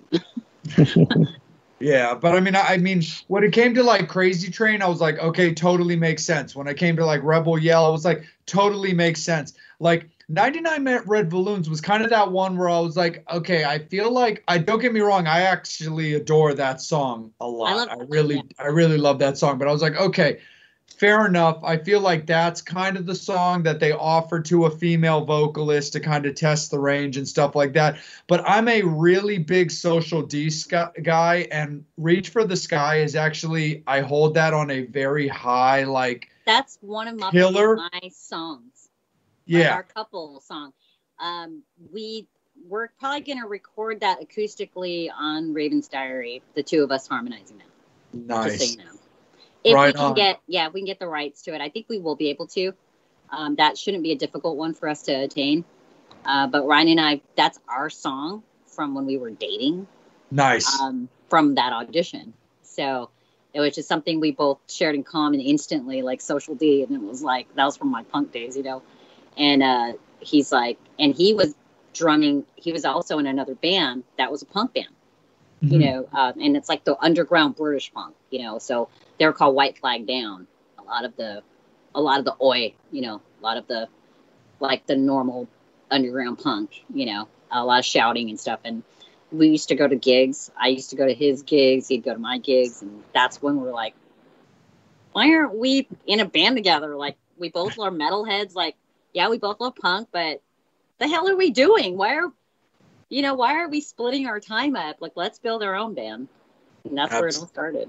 Absolutely. When I read that, because I kind of froze for that because of how much Social D means to me and how much I love that song, I was like, man, if they ever decided to cover that song, I'm going to have to talk to Raven about doing a duet in one of these local Baltimore shows, because I will totally do Reach for the Sky with you guys. Oh, that would be so fun. Well, that's the thing, is we're hoping one day we'll be able to, you know, do our own headliner and play like, you know, an hour and a half set, and maybe add some acoustic intermission into that, you know, where the guys get to take a quick break, wipe the sweat off, and Ryan and I come out front with an acoustic. Absolutely. And do a couple cool stuff. So, you know, that's the reason why we're doing the Raven's Diary bonus album, is because ultimately we're a metal band. You know, that's who we are. But there's sides of us, you know, that need to be fed. You know what I mean? Like my ballad stuff. I'm a ballad whore. You know, I'm a ballad fucking whore. And I sing. So like, yeah, you know, I really would love to share that side, that part of me with you know, the Rejects and stuff. And we gave you guys a teaser, Mirror Mirror and In Silence. Absolutely, 100%, man. Like, that would be absolutely super sick. I would love to do that, or just watch you and Muppet do that. That would be absolutely, totally sick. Jason, you've been doing a killer job keeping us rocking and rolling when it comes to our show and everything, but it has been a moment since we've heard your voice, man, so I wanted to kick it over to you right quick, see if there was anything you wanted to hit Raven with. Yeah, actually, really quick, two things. One is, didn't Social D, like one of the members, maybe the singer, pass away recently or something like that? Not the singer. Mike, I know for sure, is definitely still kicking it with us, but they have had a kind of a revolving door of various members, so it's very possible. Okay. I wonder if they'll come back together for a tour. Like, you know how everybody's come back together for a tour, like a reunion tour and stuff. I was like, one of those was like, you know. Oh yeah. Like Chemical Romance. Yep. I know a lot of people don't like it, especially certain metalheads, but I love Chemical Romance. I think they're great. What is it? What name did you say? My Chemical Romance. Oh yeah, Jersey Boys, dude. Dude, My Chemical Romance. I used to like sing along to them. Like good energetic screamo music. Fun. Wow. Yeah, they're from Jersey. They're from up north. Yeah, I caught their guitarist Frank on his solo tour he played in Baltimore, and that was pretty cool. Cool. I had a good time. I've never seen them. I've seen them a few times. When I saw their announcement, I was like, are we going to be on tour? Can we go see one of those shows? and Ryan's a fan too, so I'm like, let's try to get tickets to that. You know, we're still fans too of music, you know, and it's like, and that's the other thing is I never want our fans or anyone to feel like, I don't believe in the whole, you know, oh, if you're a metalhead, you can't like this or that or something like that. Like, Dude, I still freaking rock out. I have my old classic rock playlist that's got like Eagle Sticks, freaking Leonard Skinner. I got some shit in there and I sing my heart out to those songs. They're so damn good songs. I just enjoy it. I enjoy it. Absolutely. Good music is good. Foo Fighters. Foo Fighters. Goo Goo Dolls. I still listen to. That's some of those songs are on my playlist. I don't care what anybody says. I love music. Yeah. Oh, dude, that Goo Goo Dolls Dizzy Up the Girl album is lights out. That thing is bulletproof. Exactly. Goo Goo Dolls used to be like punk or something like that, and then when they switched their music. Probably when they got signed. Or something like that. Pretty much, because it all started with that. It all started with that song name. Yeah. You know that. Yeah. You know that we did get soft offers for labels, right? And the discussion before even seeing an offer, a written offer, was, well, could you get rid of the teddy bear and like the makeup? And you're a very attractive girl. Let's not lie. Sex sells. It's funny because you're an attractive girl, and I was like, and I was like, yeah, and then like, like the hula hoop and the teddy bear, they're kind of childish, kiddish. You want to be like a badass metal chick, right? And I'm like, I thought I was already. No, I kind of think myself pretty badass, and I go, but not because of how I look. I think the music is pretty badass. I think I kind of want the music to speak for me. You know what I mean? And so that was like, we don't even have an offer yet, and they're already trying to change us. Fuck that. I'm like, it would be weird without. We wouldn't be who we are. So I said, you know what? There's thousands of girls out there that would love this opportunity. I'll sex it up all day for you. They want those out. Go sign them. Leave me alone, man. I'm good. Raven, it's interesting. It's interesting that you say that because it's funny because they scout you out and then they try and change you to something that you're not. So why would they scout you out in the first place? That's not you personally, but just in general. But I'm like there's why would you want thousands of bands out there? Me into something that I'm not. When you there's thousands. Why would you approach? Yeah, why would you approach me? This weird colored hair, freaky makeup, weirdo, crazy person. If you're not going to just let yourself be who you.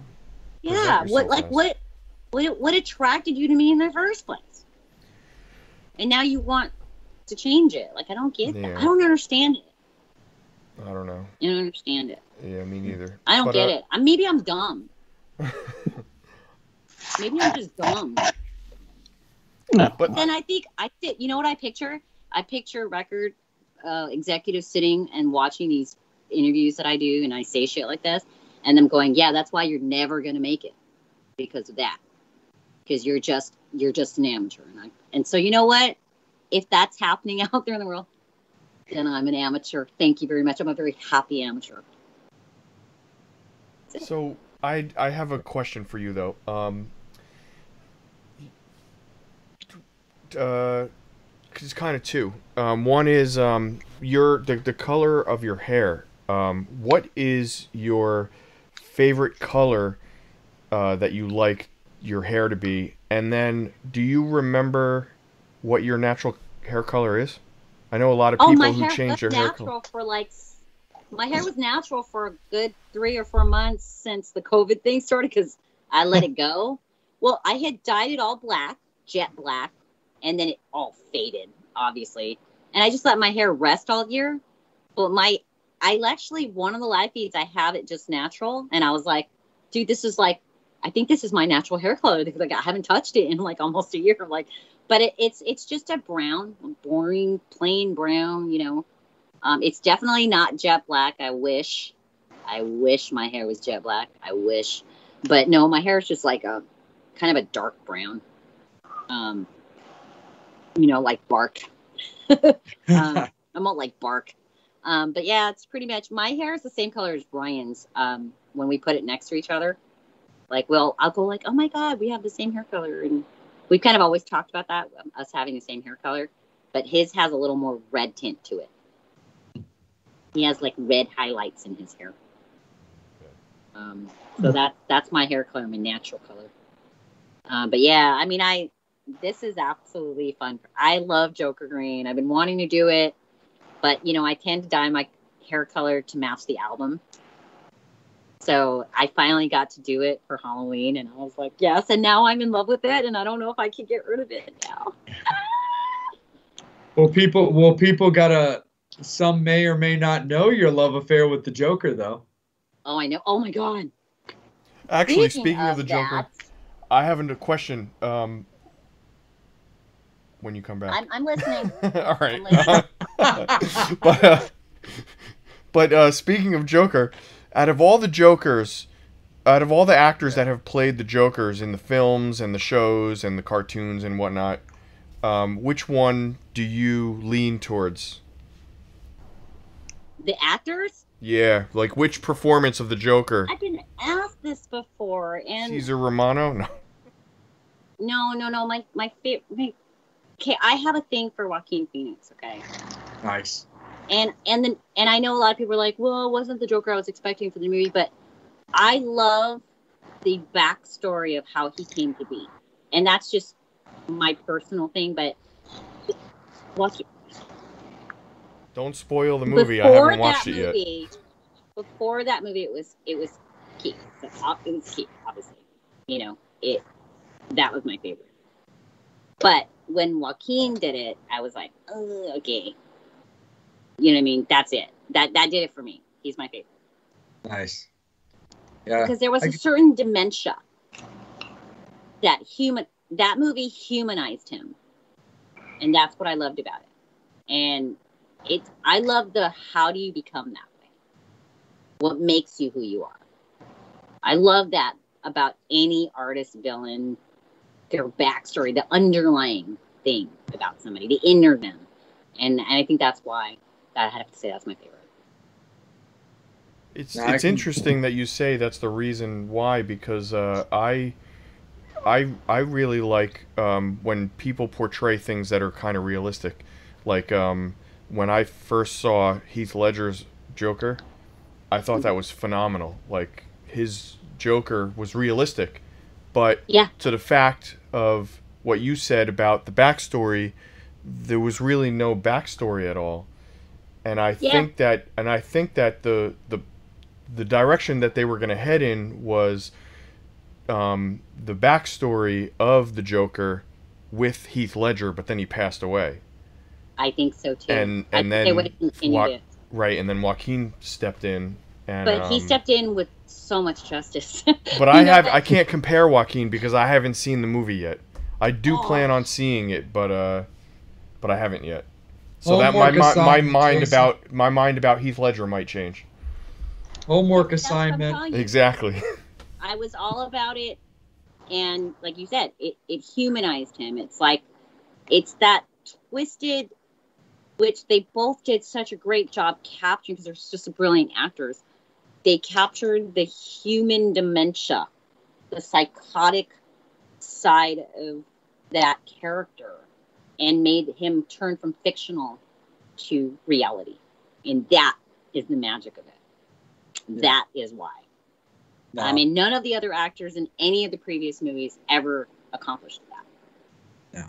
They were in a costume and they were the villain and they were playing the role, but they never became the character. They never were the character in real human life, in real time. Oh, yeah. No, for sure. And I have to get in on this too because I'm a big Joker fan myself. Like I love Batman as much as the next person, but I'm a Joker guy, and no, I'm definitely with you on that because Raven will attest to this because I've got like a battle vest like glued to me as like my everyday attire, and one of the vests that I have that I wear regularly is my Joker vest. And one of the things I thought was actually very cool is I loved Heath's portrayal. I thought Joaquin, with the whole backstory build-up, was absolutely dynamite. I'm always going to give love to Jack Nicholson because that was original Joker that I really got to see next to Caesar. But I've actually got, I've got a personal little tie-in with Jared's Joker. And here's the thing real quick, because I want to kick it up to the rejects so that none of them get left out as we close. But people would ask me where I rank Jared's Joker, and I actually rank it pretty high. And people are like, you're crazy. I'm like, no, here's the thing. I'm a Joker fan, which means I've gone deep into comic books and all that kind of stuff. I love Jared's portrayal. My buddy Johnny is hilarious because he's like, I fucking hated him. He's all tattooed and he's got a grill. I'm like, well, how about that? How about you try this on for size? He actually doesn't have a grill. He doesn't have any teeth, because if you look back to Death in a Family, the original Joker smashed out Jason Todd's teeth with a crowbar before he beat him to death with it. Then you've also got Tim Drake, who was a Robin, who then later became the Joker for being hypnotized to it. And that was always something I always kept in mind when it came to that. To Jared, that's something I always kept in mind when it came to Jared's portrayal. Was you had like Jason Todd, who was beat to death by the Joker with his teeth all bashed out. You also had Tim Drake, who was tortured by the original Joker, was actually branded on his cheek with a J. So that way, every time he looked into the mirror, he would see the Joker. So in Jared's portrayal with the little J tattooed on his face with damaged, that was always something I always portrayed as a very cool and I didn't catch that. I didn't catch that, but you're right. Because I didn't catch that at all. Yeah. But see, that's the thing is like what Hollywood does sometimes is they'll take part of that story and they're so quick to like do the action scenes and get into the movie magic of it all with Batman and all, like all that they don't put emphasis on it enough for like the Joker fan, And so so you miss like someone like me. I missed it. I missed that completely. But I thought Jared did a great job. I just, again, I'm not saying to discredit Jack or any of the other Jokers. They were excellent Jokers, but my favorite was Keith, and then of course now Joaquin. That whole just build up, it's just so super duper good. So Jason, homework assignment, dude, go watch the Joker before the next time that Raven's on the show, or she won't do the show.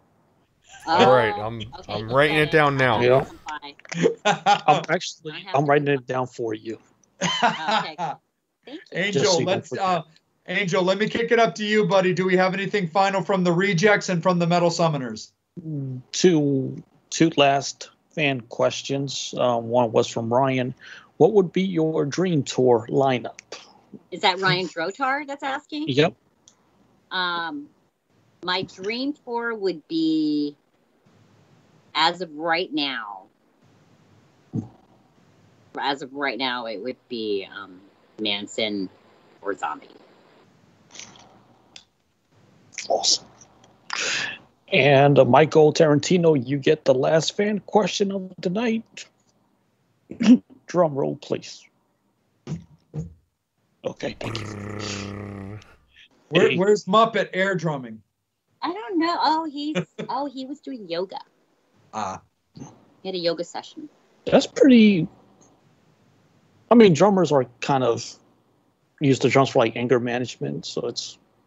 He's like, he bangs on the drums when for out, and then he does this for like Zen meditation. We both meditate. And then he plays video games.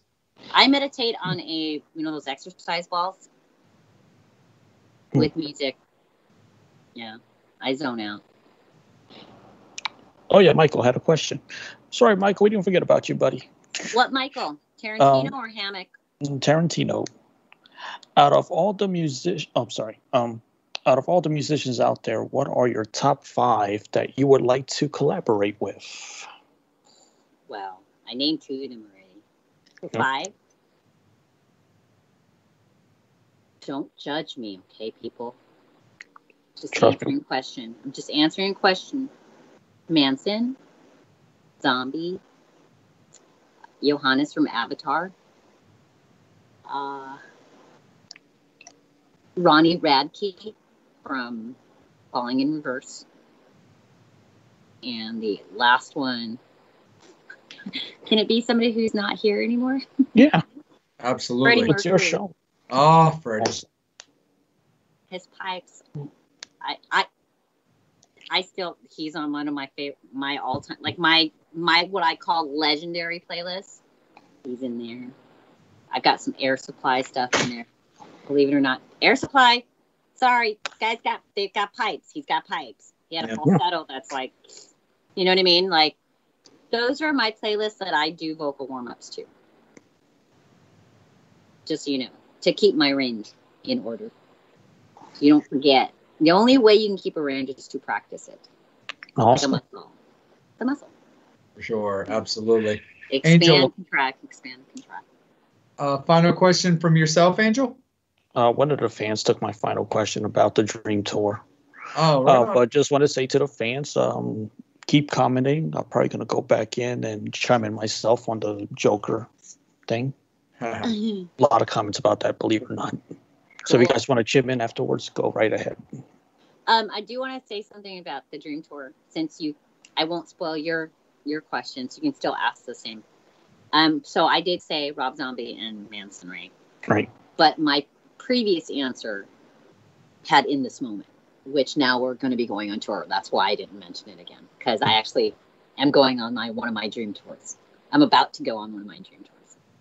So it's pretty badass that one of the three that I mentioned last year, 2 years ago, is happening. So hopefully that'll happen the same way for Manson and Zombie in the future. I know that the Silver Spring stop isn't going to be the first stop of the tour, but Raven, God, I wish it was, because I would just love to be present for your first interaction with Maria. Oh, shit. I'm nervous. I love her. Yeah, I know you do.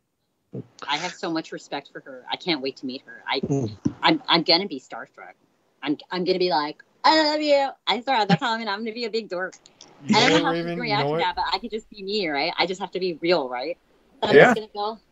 But that's what I did to Carla Harvey. That's what I did to Carla Butcher Babies. Uh-huh. When I met her, she came to the Cleveland show at the Agora, and she was not on tour, and I think they were working on their last album. No, it was after Lilith, but I had always wanted to meet Carla and Heidi. I heard they were fucking awesome, right? Mm-hmm. So I see Carla, and then one of my friends knows her. It was Jess. Jess, she's the merch manager and for Devil Driver. It was that tour, and so Jess goes, oh my God. She's like, oh, you want to meet her? And I'm like, mm-hmm. So I meet her because I think she's beautiful, right? And I go, I just love you so much. I've been dying to meet you. And she's like, oh, she's like, we gave this big hug to each other, and she's so nice. And she's like, yeah, we need to tour together. And I go, yeah, we do. Yeah, we do. Yeah, we do. So they were like on a hiatus for a while, I think, working on their new album, which is, I think, coming out. Or just came out. The single came out, or did the album come out? I think the single came out. The single came out. So, yeah, and they're singing and shit. So I'm like, fuck yeah. So, and then I met Heidi at the Whiskey when we were in LA with Devil Driver.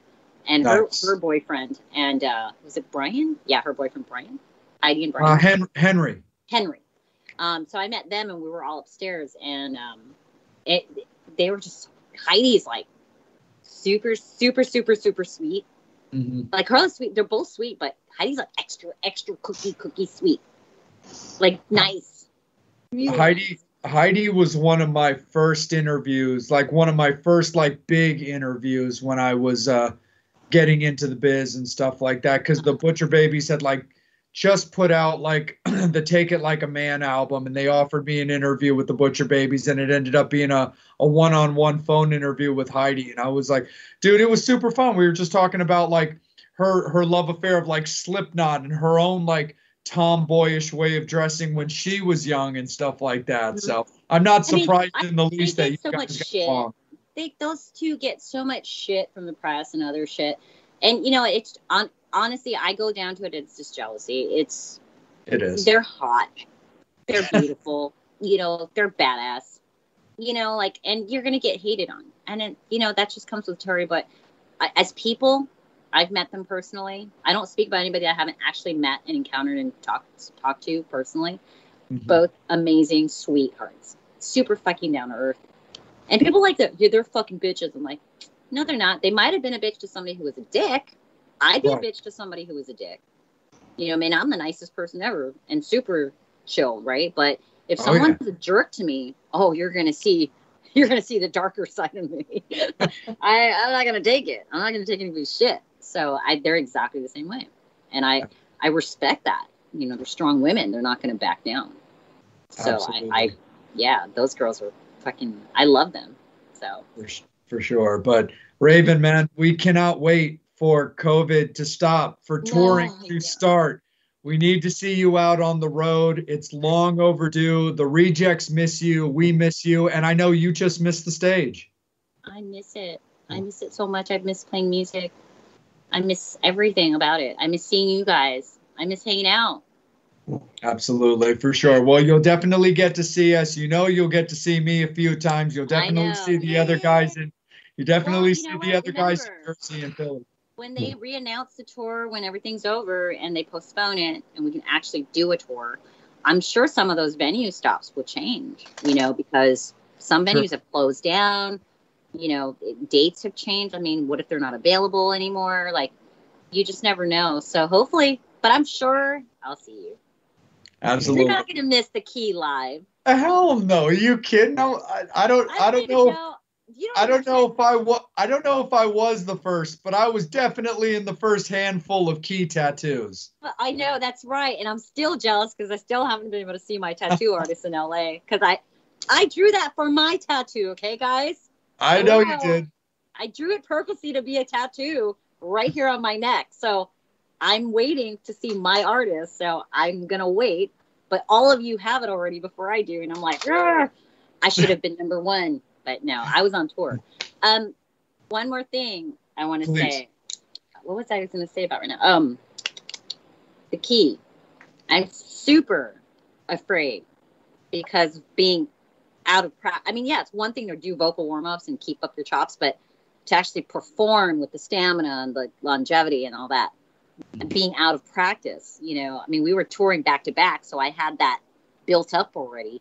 But man, these songs, these brutal songs, whew, that first week's gonna be tough. It's gonna be tough. I mean, and you know, I don't use tracks, so it's like, Yep. so yeah. And I kind of want to put that out there because I just want people to know, you know, like it's important to me for people to know because people have questioned it at shows for me, or they've bet with their husbands and shit, you know, like smacking them on the side, like, I told you she doesn't use tracks. I can tell, I can hear her breathing, you know, and I'm like, yeah, that's something that I really want to be transparent about, you know, forever, is that people question if I'm lip syncing, and I don't. And I literally do. We do all of this, do that every night, every show, live. No sound guy. We don't have a sound man. We don't have our own lighting engineer. We don't have a tour manager. It's just us. You know, once in a great while, we get a driver who does merch with me. You know, and that's it. And you guys that know me know that already. But yeah, so like if I look tired on this next tour, it's because this new album's gonna kick my fucking ass. Okay. You should Well, do you know, 5 we hour- got you. You remember at that one of the stops, me and Ron held down the merch booth for you Yeah, guys. that's right. I was like, can you please? I want to go smoke a cigarette so bad. And it should was like, do yeah, because 5-hour warm-ups. sometimes I get no breaks, you know, For sure. because I can't wait to see everybody, and then I just get stuck, you know, and I'm like, but I have to like go pee, and I have to eat and smoke a cigarette and chill out a little bit, you know.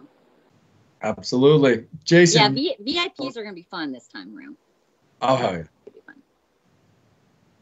Jason, anything from you, brother? Wasn't sure if you were bringing Oh something no, in. yeah, I was just gonna say you should do 5 hour warm ups.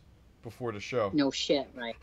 Then I won't have a voice the next day. You Yeah, know, no, seriously, like especially the black metal parts. That's gonna be because that's a focus thing. You know, there's physical. I mean, you see it on my videos. There's certain shapes I make in my face. You know, there's like there's like facial things that you do, placement to get certain sounds, you know. So it's going to be an interesting first couple weeks, I think, on the new tour with the new album. Yeah, but you know, we're going to rehearse. I mean, the band's going to get together before we tour, and I'm sure we'll rehearse for 1 or 2 weeks. So I may be fine. I just am saying that now because I'm like, how the hell am I going to do all new songs? You know, we might throw in, because remember, we're going to have a 30-minute set. We're going to want to play the new songs because you guys have never seen them live. yeah. So will we bring in one of the old songs? You know what I mean? We might.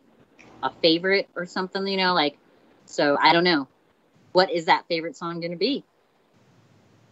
We'll have to see for sure. Something to throw out to the fans, because, you know, Angel will monitor the comments. I know Raven will go back through them, but list your guys' favorite tracks on the key, you know, so that Raven can see what, you know, you guys have really been listening to. I'll even kick it off for you, because for me, it's 5 Feet Under and it's Carnival. Those are my top ones, and I got plenty more of the songs that I listen to, but those are my ride or die I tracks. forgot Right about there. 5 Feet Underground. That's it. That is one of my favorites, man. I love that Yep. song. It's That super song cool. is me all over the place. I know. It's so clear, you know, even come to the carnival. I mean, come on. Absolutely. But Raven, we can't thank you enough for spending a really good portion of your evening with us. This was super I love fun. it. And what I love matters to us is that you had a good time, that you felt respected, that this was worth your time, and that you just had a really good time doing it. Always. I love it. I seriously, anytime you guys want to get together and hang out, chit chat, I'm in. I'm in. Absolutely. We'll definitely make this a thing. Anything that we can do to help you, anything that you want us to push in the Raven Black world, you know, all you have to do is ask. You're an alumnus, you're alumni, you're family, and Yeah. you know. You guys too. And So- do you guys do a donation thing for Metal Summit? We don't yet. We are working on things like a Patreon and stuff like that to help, you know, some really creative and cool perk packages for fans and stuff like that. But I will definitely let you know about it. We've definitely got the basis for it. It's just not quite ready yet. Okay. Well, yeah, because even like tonight, I was like, do I have a Metal Summit t-shirt? You will. And I was like, I don't think I have one. I go, I don't think so. And I was like, okay, because I would actually wear it, you know. Absolutely. You And will. you know me, I don't wear anything but people I support. So For sure. Me neither. It'll hell yeah, absolutely. No, we will definitely make sure. I'll definitely make sure that's coming to you and stuff. We're finishing off our final designs, and I'm going to talk to some friends that do t-shirts and get those things pressed out and stuff. So you will we'll make sure that you and Ryan are taken care of. all Definitely. right. If you need any help in that world, you know, I'm like apparently the merch guru or something like that this year. For sure. You know, whatever you need, you know, Absolutely. you know where to reach me. You know where I am. I know where you live. You know Hey, where I Jay. live. Jay, Yeah, what's up, Angel? No, can I say something? Because this is the Hell only yeah. time I will ever get the chance to say it. Oh, In 10 minutes, we'll be living after midnight. Right on. Hell yeah. what's living after midnight? I don't get it. It's a huge 11:50 space over reference. here. It's Inside Because it's joke. almost It's almost because the over. show started almost 3 hours ago. This is what we do. This is what we do. You guys should know better by now. No, we know nothing. We we literally live after midnight. absolutely not. But Raven, thank you so much, love. We really, I really love you guys. appreciate it. Thank you. We love you so much. You're just so awesome. To the Ravens Rejects, we thank you guys so much. To the Metal Summoners, we love you guys so much as well. Stay with us. Follow us on Facebook, on Instagram, on YouTube. Like and subscribe to the YouTube page so we can build up to getting a lot more fun and awesomeness your way. Follow the Facebook page. Like us on Instagram. Follow the Raven Black page and the Ravens Rejects. For Jason, for Angel, for Bobby, for Psycho Steve, I'm Jay, and for Raven Black, this has been the Metal Summit. Bye, you guys.